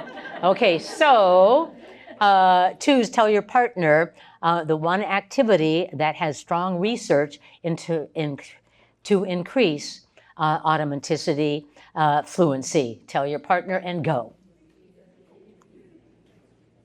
Good job. And you said what, everyone? Repeated readings. Okay. So, but they've added to this. They said, don't let it just be mindless where you have them read and then you time them again, you have them read and you time them again, have them read and time again. But rather, provide a what, everyone? A purpose for each repeated reading. So maybe we've read a paragraph and That is, and we read it more than one time with a purpose each time. And they suggest that we focus some instructional time on reading with what, everyone? Prosody. But this brings us back to the word fluency. There are 3 aspects of fluency. 2's, tell your partner and say the 3 aspects of fluency are, and 1's, help them out. Use the whole sentence, teacher talk. I am modeling using sentence starters and sentence stems because if you want children to use academic language, you must have it infused in the sentence stem, or they won't do it. So everyone, the 3 aspects of fluency are, go. And the 3 aspects, accuracy, accuracy and rate and expression. Accuracy, rate, expression, everybody. Accuracy, rate, expression, everyone. Accuracy, rate, expression, everybody. Accuracy, rate, expression. 2's, tell your partner the 3 aspects of fluency. Beautiful. Okay, teacher talk. This is important because they go in that order. First, you have to have accuracy, whether it is on reading words or doing your multiplication facts. And then you can have increased what, everyone? Rate. And then you can add expression. One day, soon after at 60, I took up playing the cello. And because I thought, woo-woo, I've always wanted the beautiful cello next to my body. The vibration was so beautiful. The sounds are so great. And so I hired the best person in Portland, Oregon, Hamilton Chevette. He's internationally renowned cellist to be my teacher. And so one day we are playing and he said, Anita, we need a little pianissimo here, a little pianissimo, a little expression. And I said, Hamilton, let me just teach you a little bit from education.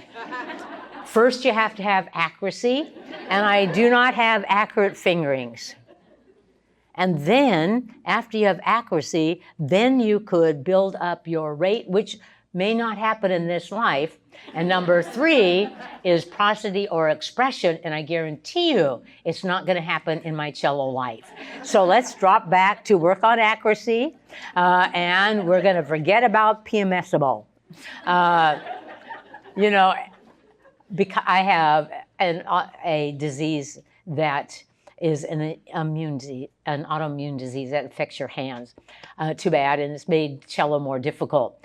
But when we had a recent meeting, he said, you know, Anita, I think I learned more about teaching than you did about cello. And I agree with him. That was true. Hey. So we have 3 aspects, accuracy, and I will tell our primary teachers that we need to really ensure accuracy before we work on automaticity and rate. And so that when we start working on fluency within passages, probably would be in 2nd grade, not in kindergarten, so that the students have accuracy first, and then we can build up automaticity. All right, and so we're going to have some time working on expression. And read number 3 with me, keep your voice with mine, and go. Regularly provide opportunities to read. Okay, we have to read it again because of teacher error and everybody. Regularly provide opportunities for students to read a wide range of text. So these are the 3 things that we're going to do to build fluency. And the first one was to remember that it is accuracy and ease or rate and expression. And the whole reason for building up fluency is so that more words are automatically recognized, and so we can put our cognitive attention not on decoding, but on comprehension. And there are three major activities here. One is what, everyone? Repeated readings. Reading the passage or a portion of the passage or a paragraph more than one time, each with a different purpose. And then working on prosody or what, everyone? Expression. With what, everyone? Expression. And reading a variety of texts. All right, so let's look at each of these, starting with multiple rereadings of a paragraph with more than one intentionality. And we could have silent reading, which I've done with you, but I will remind you, because so many children who failed will just look down.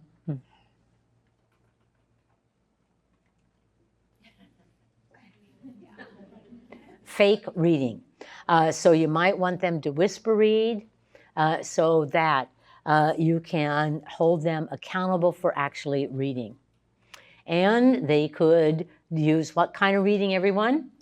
Choral reading, or they could have partner reading. But what is the addition to partner reading that we're going to use? Me or we. Also, intentional that we have numbered partners so that we are certain that one person's not dominating. Okay, so here's how they suggest going about this. Choose short, content-rich passages. Now, I want to tell you, this is my conclusion, that the majority of passages that we use in intervention should be factual, because the students are low in knowledge. And so if we continue to use stories, they pretty well got down stories. That there is a title, there's a setting, there's a main character, the character has a problem, there's rising action to a climax and falling action, woo-woo, they've got it. But informational text is where the difficulty comes in and the vocabulary goes up. So I would look at interventions that have a high amount of informational text. These passages should have multisyllabic words, and they should have vocabulary that has been taught beforehand so that there is a higher probability of understanding, and they should read them in their vision 3 or 4 times. We might read first silently for the purpose of decoding. Then we might read again for the purpose of increasing our rate. Then we might read again to find answers to questions. So here are the different purposes they listed. You could read for the purpose of what, everyone? Accuracy. You could read for the purpose of appropriate pace, or what, everyone? Rate. We could read it for the purpose of more expression or prosody. We could read it to respond to certain questions. We could read it to identify words that you're unsure about the meaning of the words. So these are the different kind of purposes that we could give so that it's not just a rote act, but it's purposeful. And we've read it once, we are accurate on the words, and now we're going to work on seeing if we could increase our rate. Okay, we've read it, but now we're going to read it with more prosody or expression. Okay, and so for example, here's a thriller. Okay, so I could have you read the first paragraph to yourself, and with intervention, you would usually read, if it's informational text, one or more paragraphs that go together. So this one talks about what is a canoe, then Native Americans, how they built their canoes, and the different ways that they did that. So I'd probably proceed paragraph by paragraph, where they read it first to themselves to build their accuracy. And then we might read it again to see if we could read it more fluently. Then we might read it with prosody. And then we might have questions that they would answer. And they could identify words that they do not know. And so, now, could this be done in Tier 1? Yes or no? Do we need to build up? I could have a kid at 120, but they're still not totally automatic, even in general ed, so we could have these same practices in Tier 1. K, prosody. Well, first we have accuracy, then we have rate, then we have expression. First we have accuracy, then we have expression. Okay, but so many of our children read like this. A canoe is a long, narrow boat that does not have a motor or a sail. Several people sit in the most canoes. Most these people face the front of the boat or the bow. See, some of you are saying, oh, God, good job. But we would like them to be able to read it after they have practiced it with more prosody. A canoe is a long, narrow boat that does not have a motor or a sail. Several people can sit in most canoes. These people face the front of the boat or the bow. They use paddles to move the canoe through the water and to make the canoe change directions. So modeling is really critical to this so that the students can hear what prosody might sound like. Okay, well, and so I just sort of forgot to do one thing important there. So basically expression means that you are going to manipulate the pitch and the what, everyone? The tempo. And you're going to pause at the right places. And the right places are at a what, everyone? A comma, and at a period, at a question mark, and at an exclamation mark. So that getting the kids just to stop and pause at the periods, woo-woo, good plan. Okay, number 3 is regularly provide opportunities for students to read a wide range of texts. Now, this is something that they suggested in an intervention that you might have on Fridays or every other Friday, a short passage from the newspaper, from the school newspaper, from last year's student yearbook, from an article of interest in a magazine, just so that they would these are just going to read once, not multiple readings. And it's really to get them in tune with a variety of possibilities, a variety of topics, a variety of sentence structures, of writing styles, of unfamiliar words, so that they would read those one-time only passages that were short. They would read them to themselves and then discuss them. And I can see where, particularly with middle schoolers, that would be really useful to have the last 10 minutes be a interest read that we read through and discussed. Improving reading comprehension. Recommendation 3. Comprehension building. Check your partner to see if they're on this slide. This is not going to surprise you at all. This is what we want happening in all of our classes with any passage, is that we want to do what is necessary to ensure what, everyone? Comprehension. And when we look at this, it is very clear the model that you've been using, the reading rope, points this out. So get ready, and when I stop, you read. Build students so they can make sense of the text. Okay, so world knowledge would be the knowledge that they need in terms of background knowledge. And word knowledge would be in terms of vocabulary. Often they're very linked together because they are linked together. and consistently provides students with opportunities to ask and answer questions to better understand the text. And we might want to teach them a routine for determining the what, everyone? The gist. So when we look at the research on intervention and in regular class, teaching students strategies for determining the gist of a paragraph or related paragraphs has highly supported in the research. And teach students to what, everyone? Monitor their comprehension as they read. Now, let me just stop and talk about this before we go beyond it.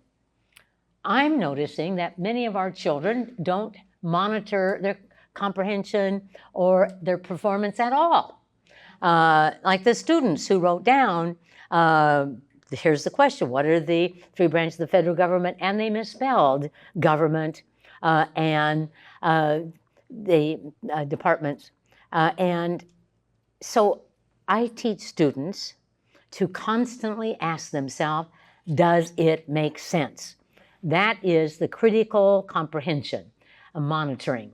Does it make sense? In fact, we have big posters in the front of the room, every classroom I work in, does it make sense?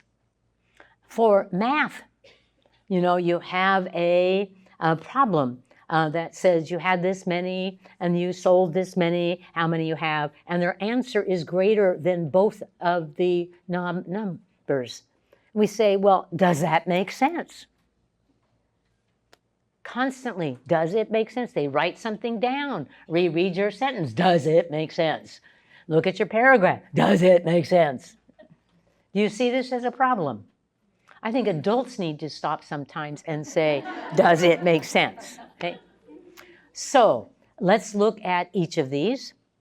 And this is where your research and your actual knowledge will be highly reinforced. Okay, the first one, world and word knowledge. Let's start with develop what, everyone? World knowledge that is relevant for making sense of the passage. And read this with me and go. Students need enough knowledge about a topic to read and understand a text of that. Okay, for example, one day I was teaching a lesson on the Panama Canal in an 8th grade class that was studying economics. Okay? And they were going to learn about the Panama Canal and how that increased trade internationally.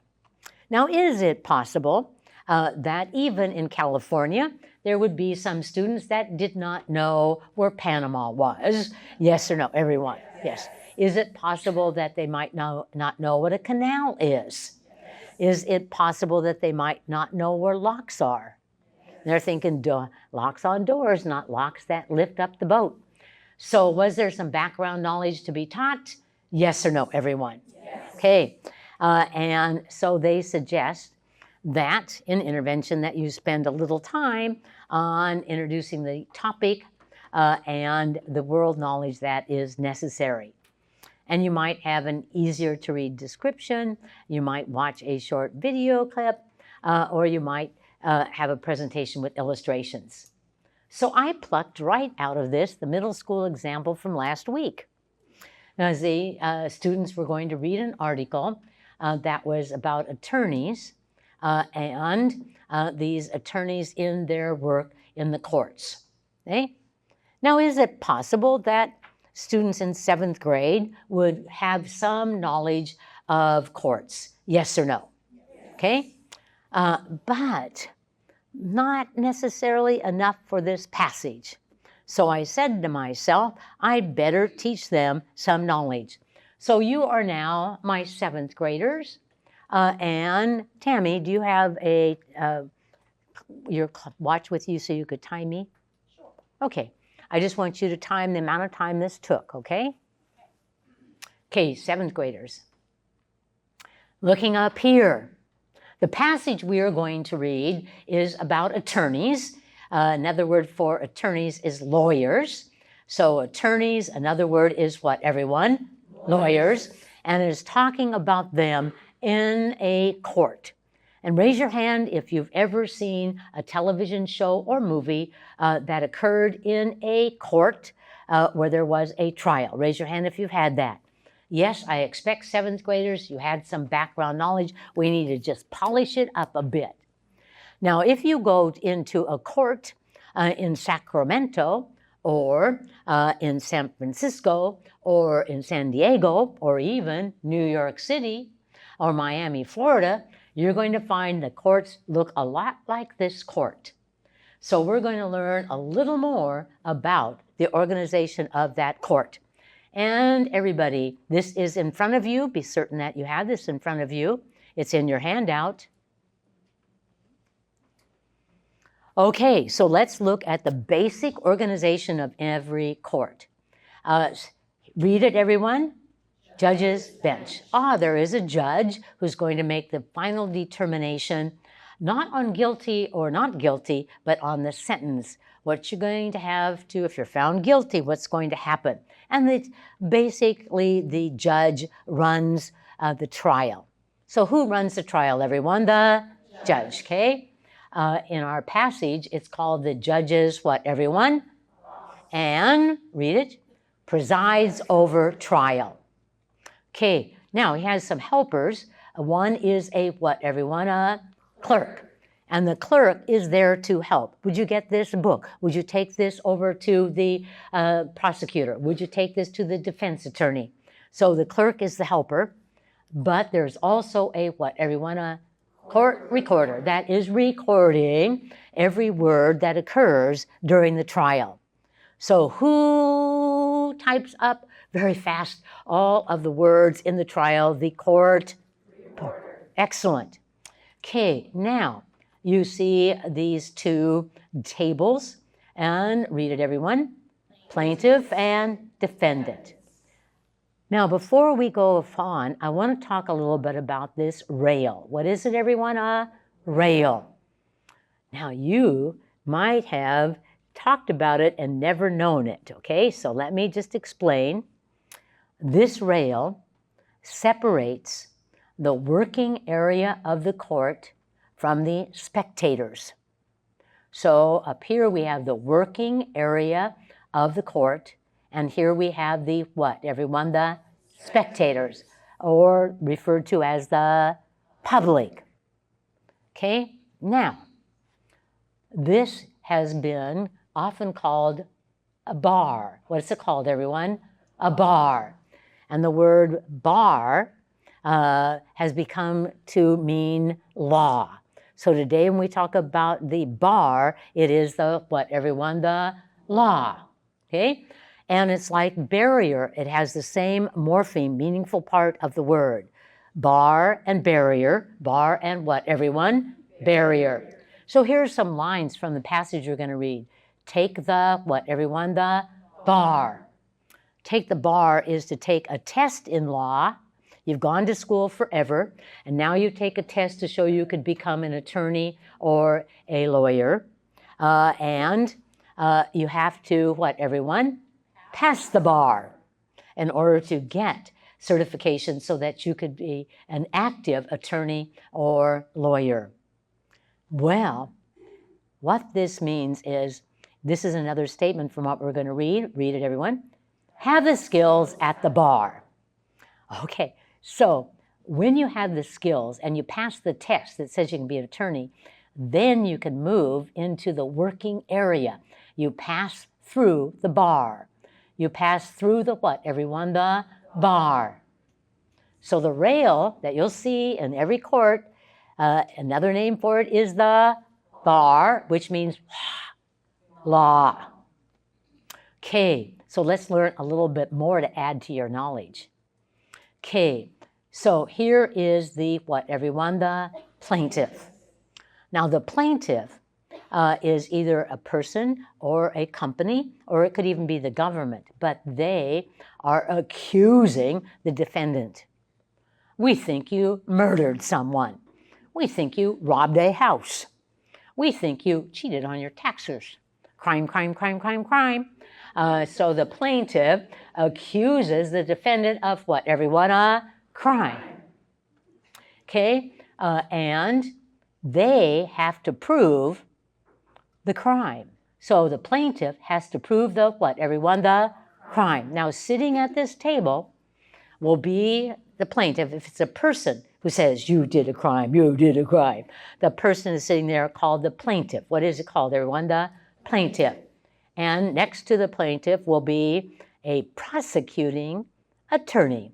A prosecuting attorney. What are they, everyone? A prosecuting attorney.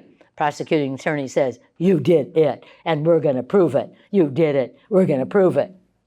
Now, what you might not know is, because they have the burden of proving it, they always are situated right next to the jury box, who's going to decide if they proved it or not.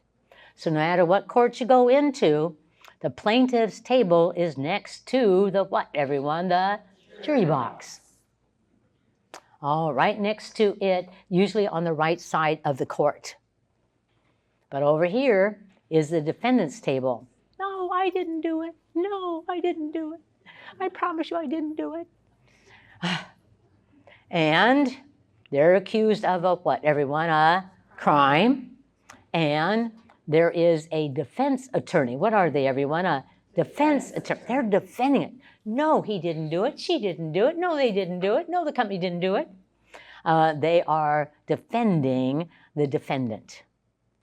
Well, sometimes there's even maybe right here, often a policeman or a sheriff, because that defendant, if they're found guilty, is going to go into jail.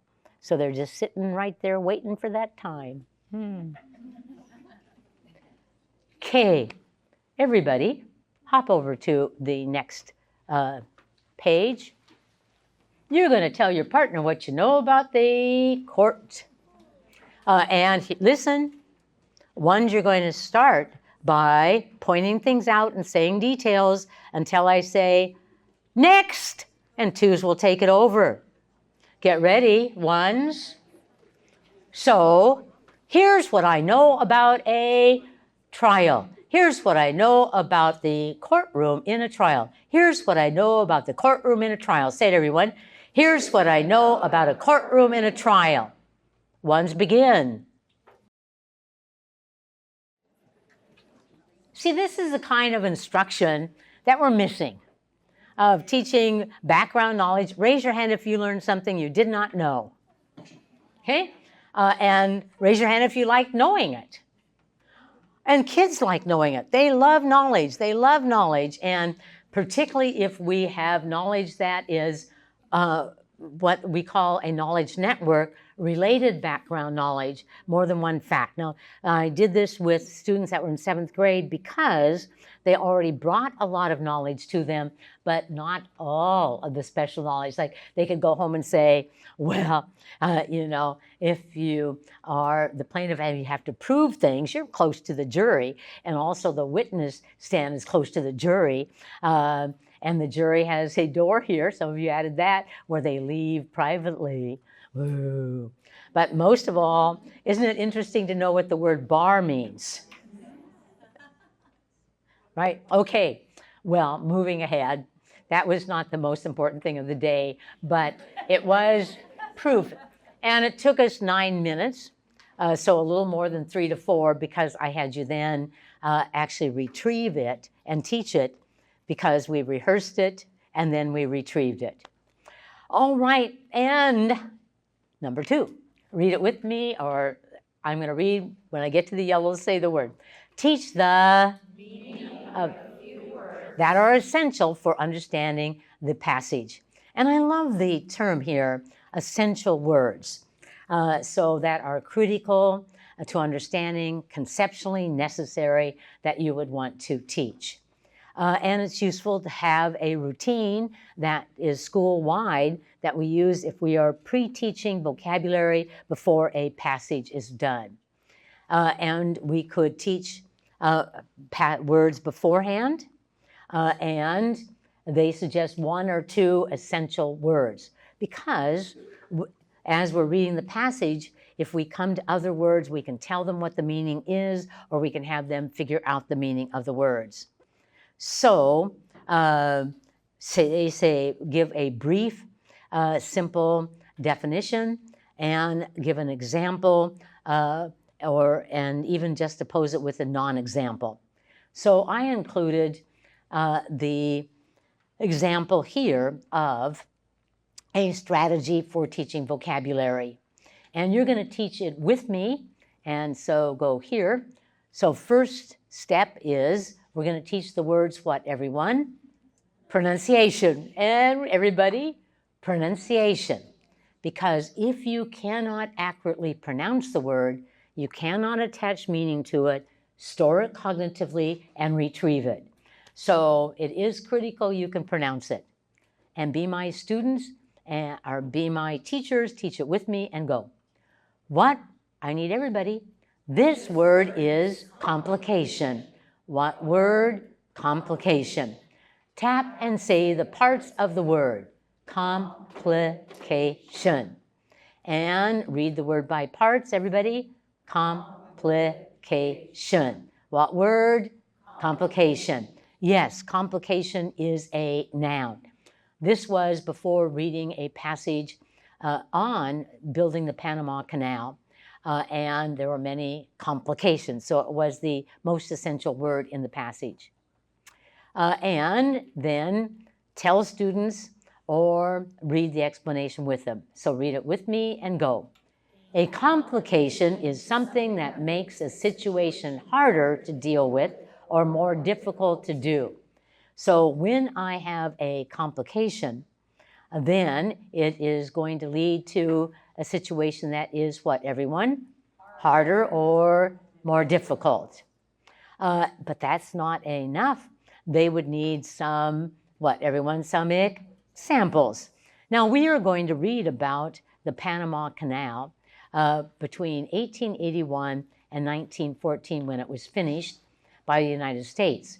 But initially, it was the country of France who already had built a canal, the Erie Canal, and they were interested in building a new one to get from the Pacific to the Atlantic Ocean. But there were complications, for example, the what, everyone? The hot temperatures, the jungle environment, the mosquitoes, the disease, the deaths. 5,000 of the workers died. And just the engineering challenges. These were all what, everyone? Complications, and many more. And so the French said, too many complications. And the United States say, well, let's have an agreement with Panama and France, and we'll take over what you're doing, and we'll work on reducing the, what, everyone? The complications. But in your own life, you have complications. For example, you're preparing to study, and you left your book at school. That is a complication. You are going to wash the family's clothes. Oh, good job. The washing machine is broken. That is a complication. You are going to a friend's birthday party, and you don't know the friend's address, and you don't have a present. These are complications. You are fixing spaghetti for a family dinner. There is no pasta in the cupboard. That is a complication. And so then you check their understanding. So going from the pronunciation of the word to the meaning of the word to examples, and then checking their understanding could be a routine that was used in science class, in social studies class, and beyond. Get a routine down, because if you want to make the most difference, listen big, middle schools. Worked in many of them. And the two things that totally turned around the school was, number one, more opportunities to respond. Have we had many opportunities to respond this morning? Yes or no, everyone? Yes. Increasing the opportunities to respond. Number two, in every class, everyone does everything in terms of opportunities to respond, and in every class, vocabulary is taught. In reading class, in PE class, in math class, in music class, in social studies, in science. If you just grasp those two and be absolutely set on doing it. Every day in every class, everyone participates. Everyone does everything. Every day in every class, vocabulary is spoken and taught. You'll make a difference in terms of your school outcomes. All right, well, okay. During reading, that was before, we're teaching a few words, like one major one in this case was complication. But during reading, we might stop and point out the meaning of some words. And after reading, we could go back and review the words that were essential within that passage. We're teaching background knowledge. We are teaching vocabulary also. Okay, but the students also need to be taught how to derive the meaning of unfamiliar words as they are reading. And they suggest that you might have kids underline unknown words and that they would read the sentence in which the word occurred looking for clues, or looking in the context to figure it out. Well, I decided what your best bet would be to use a strategy called inside-outside. So would you turn it to that page? Okay, again, you're going to be my students. You're going to be sixth graders. Looking up here, sixth graders. Okay, so I am teaching you some words before we read passages. But sometimes you will be reading along and come to an unfamiliar word that you do not know the meaning of, and you need to figure it out yourself. And we're going to use a strategy called inside-outside. What's the strategy? Inside-outside. So let's look at the steps, and then I'll show you how to do it. First, we're going to look where, everyone? Inside. We're going to look at the parts of the word, the prefix, the suffix, the root, to see if we get any, what, everyone? Hints about the meaning of the word. So first we look inside the word. Get your hand up here. Inside the word. Everybody, first we look inside the word. If that's not enough, then we look, what, everyone? Outside. We read the sentence in which the word occurred and ask, are there any hints at the word's meaning? So first we look inside the word, then we look in the sentence to see if there are any hints. And if that is not enough, then we again look, what, everyone? Outside into the surrounding sentences. So first we look inside the word, then we look in the sentence, then we look in the surrounding sentences, and we are trying to find hints about the meaning of the word. And then we stop and we ask ourselves, what, everyone? What might the word mean? What might the word mean? And we then try that meaning in the sentence and ask ourselves, what, everyone? Does it make sense? Remember, that's our way to monitor all of our performance. Does it make sense? So let's just go over this one more time with gestures. First, we look inside the word at prefix, suffix, and roots. If that's not enough, we look outside in the sentence, then in the surrounding sentence. Then we ask ourselves, what might the word mean? We try it in the sentence, and we ask ourselves, does that make sense?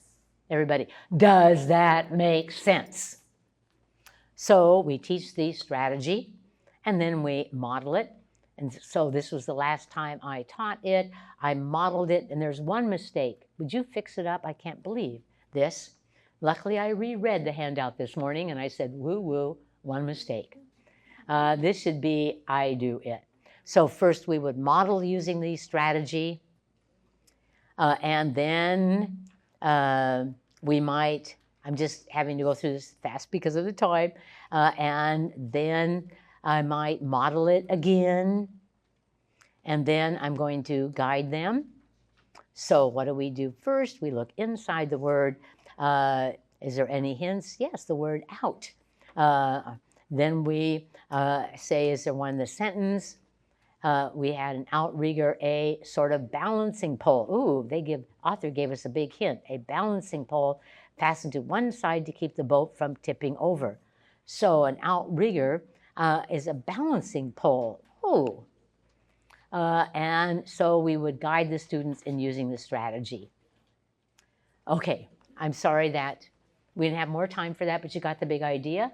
Inside and outside, let's just see if you've got it. First we look inside, right? Then we look in the sentence. Good, then we look in the surrounding sentence. Then we ask ourselves, what does it mean? We try it, and then we ask ourselves, does it make sense? Everybody, does it make sense?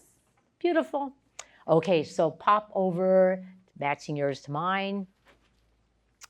So they also suggest that we might want to teach the meanings of what, everyone? Prefixes and suffixes. Now we've taught the pronunciation of many prefixes and suffixes that are high frequency that would appear in words.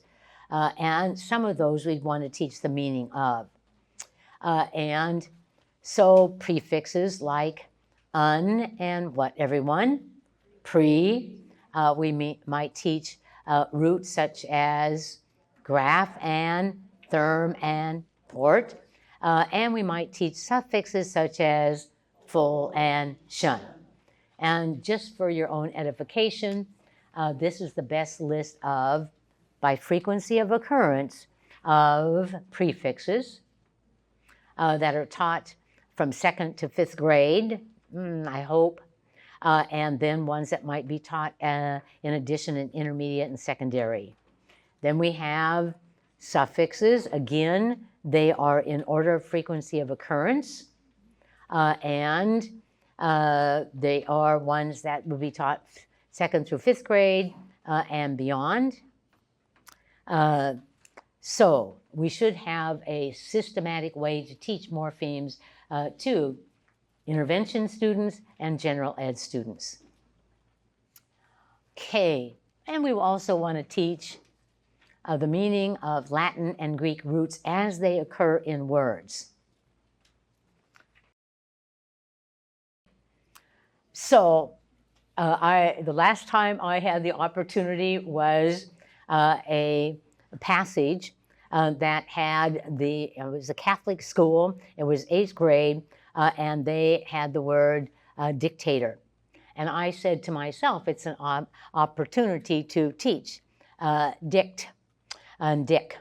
So I said to the 8th graders, looking up here, students, today we are going to look at words that contain the root dick or dict. So say it, everyone, dick or dict. That means to everyone, speak or tell. What does it mean? Speak or tell. And it is what, everyone? Latin. And so when we have dictator, which this article is about a dictator that we're going to read, and it has dict at the beginning, they want to tell us what to do. Everything has to be what they tell us to do. We don't have freedoms of speech or of decision making, because we have a government that is a, what, everyone, a dictator. But there's many words. Okay, teacher talk. I just demonstrated something extraordinarily critical for middle school teachers. It's what I call fiend naivety. Like, you are laughing, and I am ignoring you. I am just teaching on, teaching on, teaching on. And notice, pretty soon you gave it up because obviously it's not going to get her.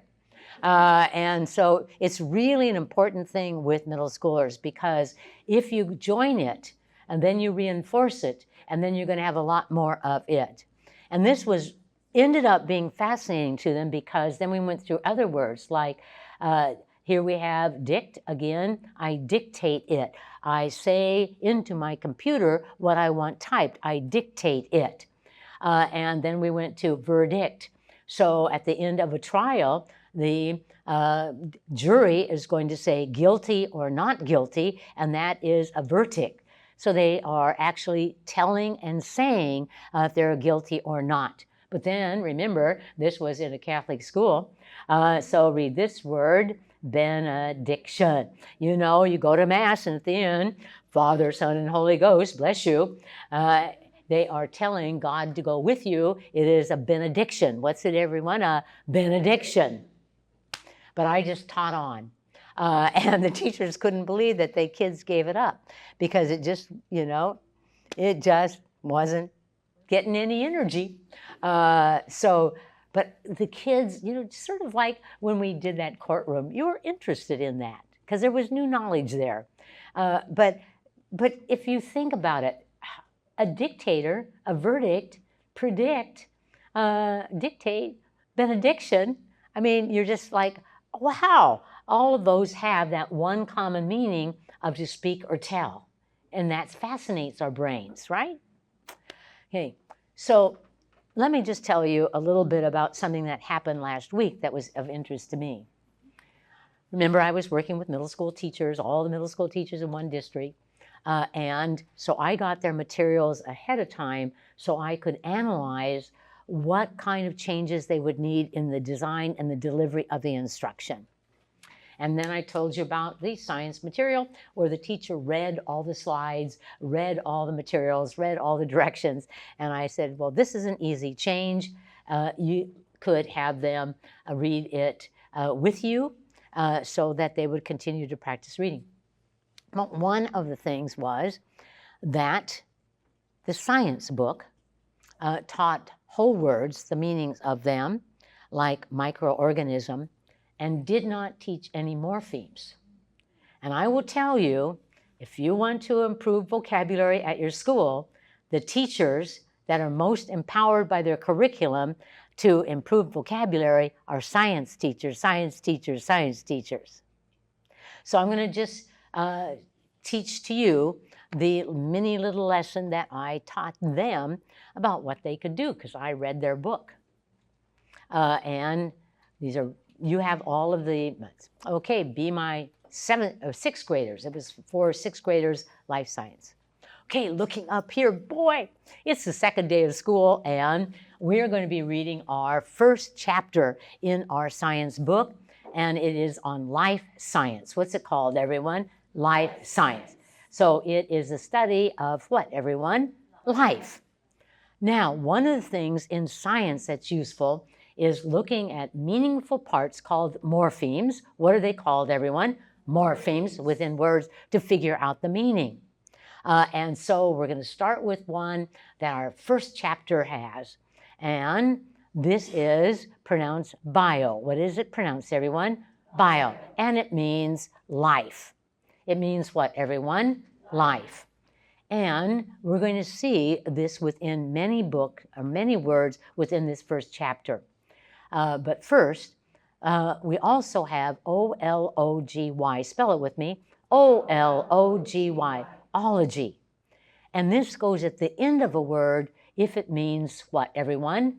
Study. Now let's put those together. And biology. What word, everyone? Biology. Oh, there's bio, meaning what, everyone? Life. And ology, which means study. So biology is the study of life. So biology is what, everyone? The study of life. Biology is what, everyone? The study of life. Let's see if there's other words. Now, we could also add IST, and it means what, everyone? A person. So when we see IST at the end of words, often it is referring to a person. Well, biologist, biologist. Okay, bio meant what, everyone? And ology means, and this is a person.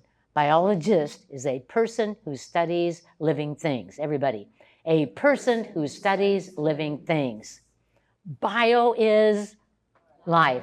Ology is, ist is a, put it together, and we have a person who studies living things. And so in this semester, We're studying life science. We're all going to be biologists. We're going to be what, everyone? Biologists, studiers of life. We're all going to be what, everyone? Biologists. Now, right on the first page, we have this word, biome. What word, everyone? Biome. Oh, notice B-I-O is there. So I know it is about living things. And it is about different regions with certain living things. For example, I had a second home in Santa Fe for a while, and there were pinon trees in the region, in the biome. And I bought a beautiful house to go there on holidays, only to find out I was allergic to pinon trees. But I kept it for 5 years, and my friends took month-long vacations there. Everybody's gone to Anita's home in the pinon trees. And she doesn't go there except there's one season when they're not allergic to me. Biomes. But you know what we're going to learn? In your stomach, you have a biome with teeny tiny organisms that live. You're going to learn that right on your eyelash. You have some microbiome. Yes, little organisms living on your eyelash and in your mouth. Many, many. Okay. So let's just review. Biome is life. Ology is study. And biology is the study of life. And if it's ist at the end, it's a person. So the word is biologist. And a biome. What, everyone? Biome. A region of certain living things. And then 3 days later, I suggested that they would teach this. And this is so fascinating because it's sort of like collaboration. Remember how you were shocked to find the word labor in it? Okay. Okay, this word is organ. What is it, everyone? Organ. Now, an organ is a self-contained structure.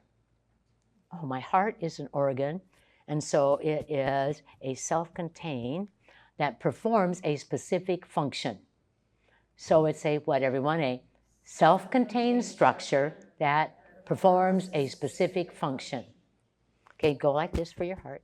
Okay, so it is an actual structure in your body, and it performs a function, and that is the flow and distribution of blood in your body. So let's look at the 5 essential organs. You would not be alive if you did not have a working heart. And in your body, you have a brain, and you also have a kidney, you have a liver, and you have lungs. These are all self-contained organs that are necessary, their function and the function of another organ, another one, and another one. Basically, when we look at what, everyone? Plants. There are, what, everyone? Roots and stems and leaves. And the roots have a purpose. The stems have a purpose. The leaves have a purpose. They are, each of them is a, what, everyone? An organ. Think about this. We never teach this. But think about it with the term organization. Organization is like SCO-E is an organization with self-contained structures that each have a function that work together. God, why don't we ever teach this?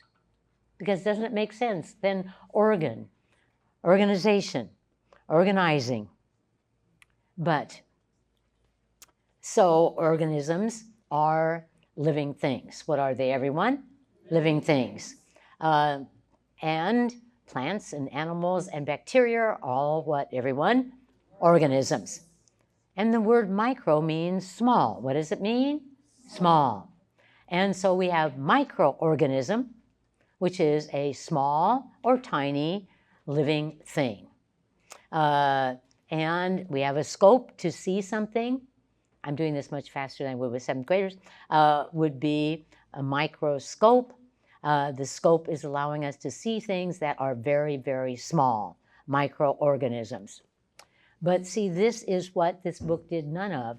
And yet, think about what's being left out by not teaching the morphemes. Okay. Well, would you find this, and check your partner to be certain that you're on recommendation number 3.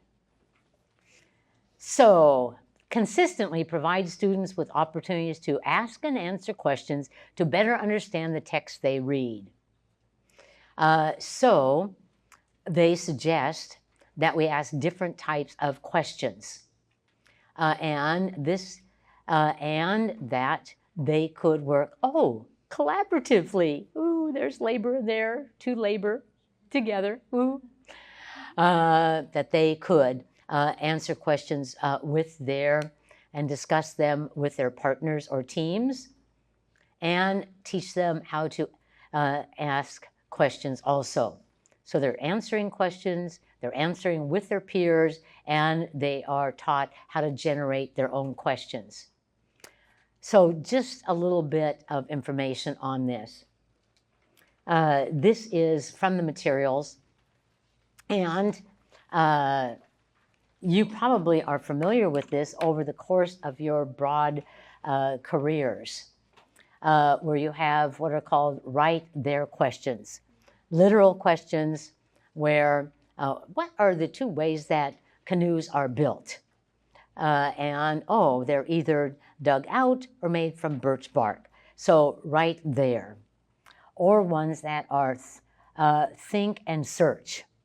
Having read this, how are canoes utilized today as well as in the past? So they're going to have to search for more than one answer. Or an author and me question, you know already what you knew. Do you think that canoes would be made with the same materials today as they were 200 or 300 years ago? What might they be made of? And so they have to use their knowledge along with the teacher's input and what they have read. But asking questions. But let me give you a few hints about asking questions. And that first hint is to utilize sentence starters, particularly in intervention. Because if I said, in this passage, how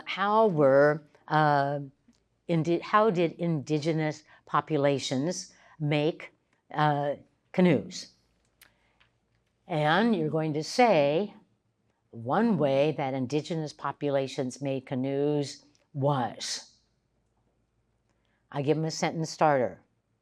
And then they say it to their partner and they say, one way that indigenous populations made canoes in the past was to dig them out of logs.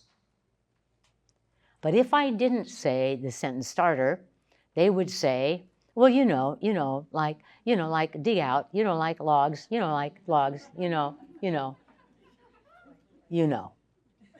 as a wrapper-upper.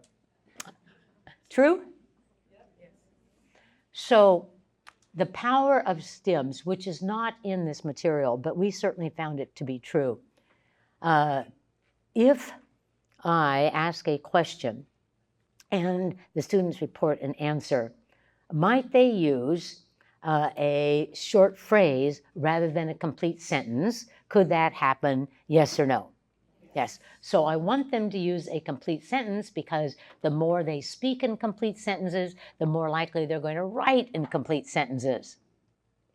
But if I don't give them a sentence starter for that question, they're going to say this. Well, like logs, like logs, and then they dug and dug and dug. Not using the word indigenous, not using even the word canoes, so that the vocabulary that we want to get them to be more facile with are totally negated from their answers. So this is something, if I was working with Tier 1 in elementary school, I would get the teachers to not only ask text-dependent questions that kept kids' thoughts in the text, but also how to use sentence stems. Okay, well, remember that one more comprehension skill that they wanted to teach was how to write main idea statements. And there are two strategies that you should be aware of. One of them is called paragraph shrinking. And this came from the research. If you are in intervention or special ed, you know the name of Doug and Lynn Fuchs, and even Pat Mathis, probably all three of them.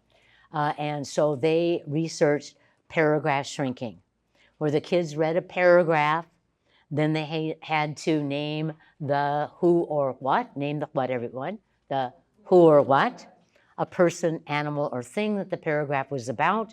Then they had to, read number 2, tell the most important thing about the who or what, and then say the main idea in 10 words or less.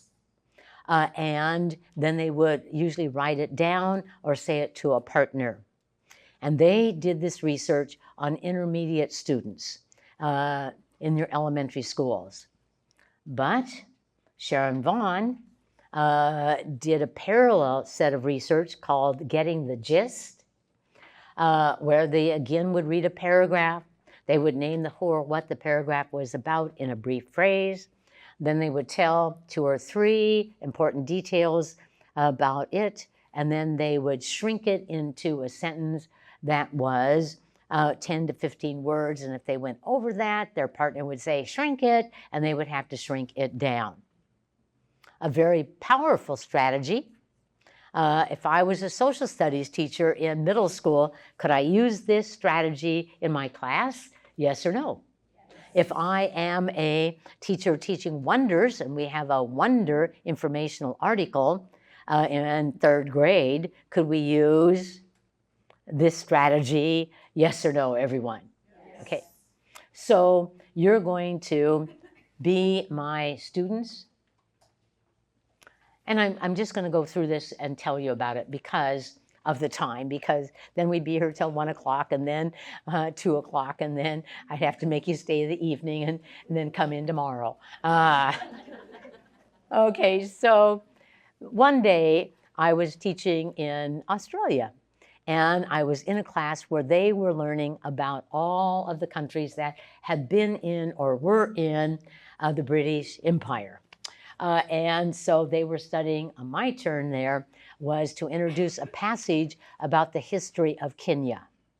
And luckily I'd been to Kenya, so that made it quite delightful for me.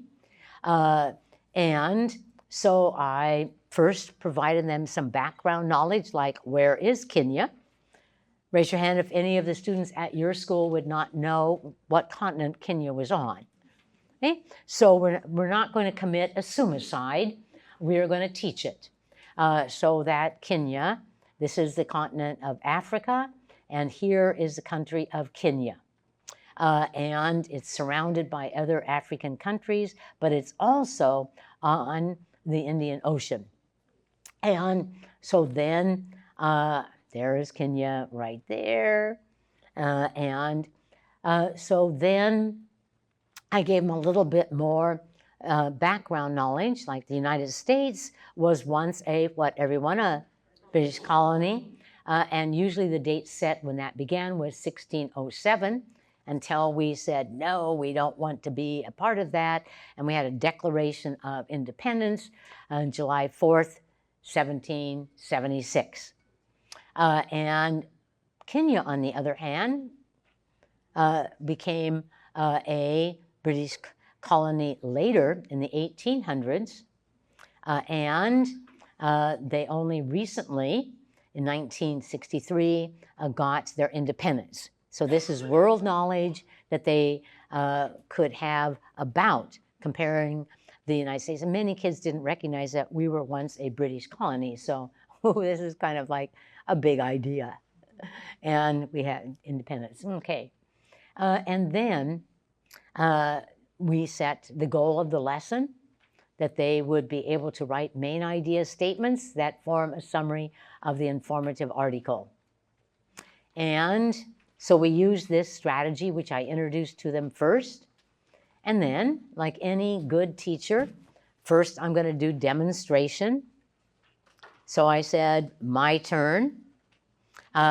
We read the passage together. And then I said, my turn to use a strategy.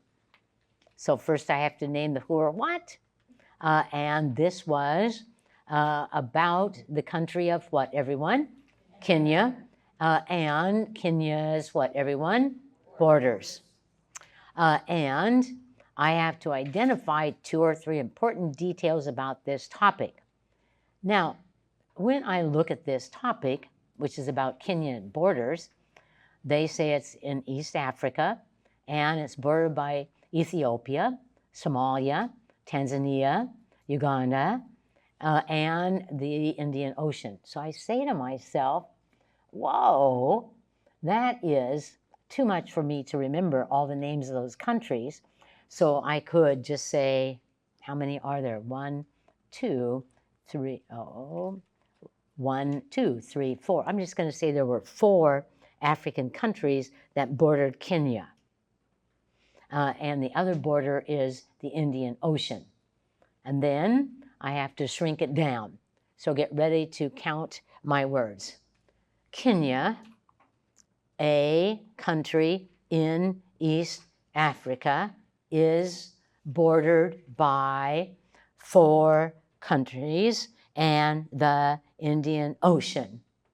Did I get there in 15? I did, just barely, like 15. And when I wrote it, Kenya, comma, and a positive, I love appositives. Kids, we've learned appositives. An East African country is surrounded by 4 African countries and the Indian Ocean. So I modeled it. And then I guided them in it. We read the paragraph silently. We read it together. We identified the who or what it was about. It was about the history of Kenya. And we had them underline details that were critical, like it was a British colony and got independence in 1963. And then they had to shrink it down. Kenya, comma, another appositive, once a British colony, comma, became an independent country in 1963. Now, we continued doing it together, and then we had a summary, and then we edited the summary, or revised the summary together, and then ended up with a nice summary. Okay, take a moment and update your best practices we've talked about. Go back through the handouts. Get ready to go. And just on your own, total silence, best practices from today. Okay, we are going to do add and check, okay? So you have your best practices. Would you draw a line under your last answer, your last best practice?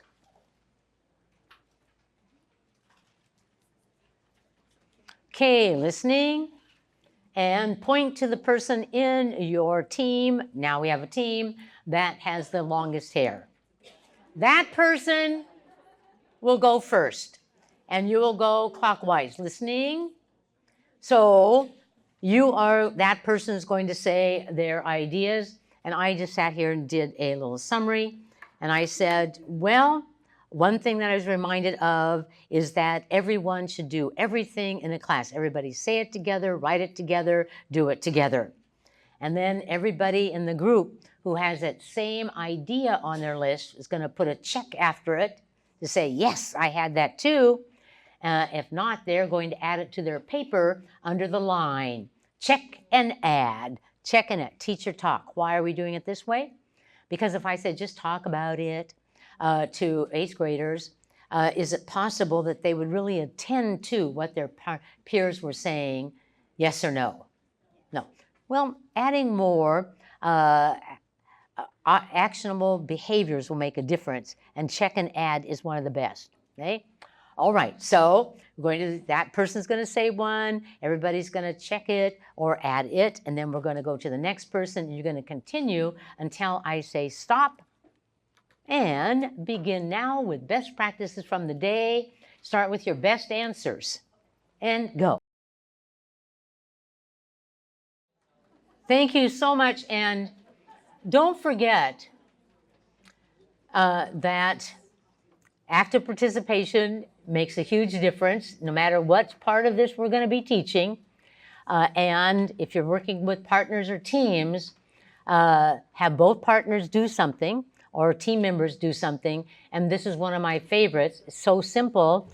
I really like high outcome, low prep methods. And notice throughout the whole time I've been doing with you things that don't take a lot of prep, take consciousness to do, but not a lot of prep, okay?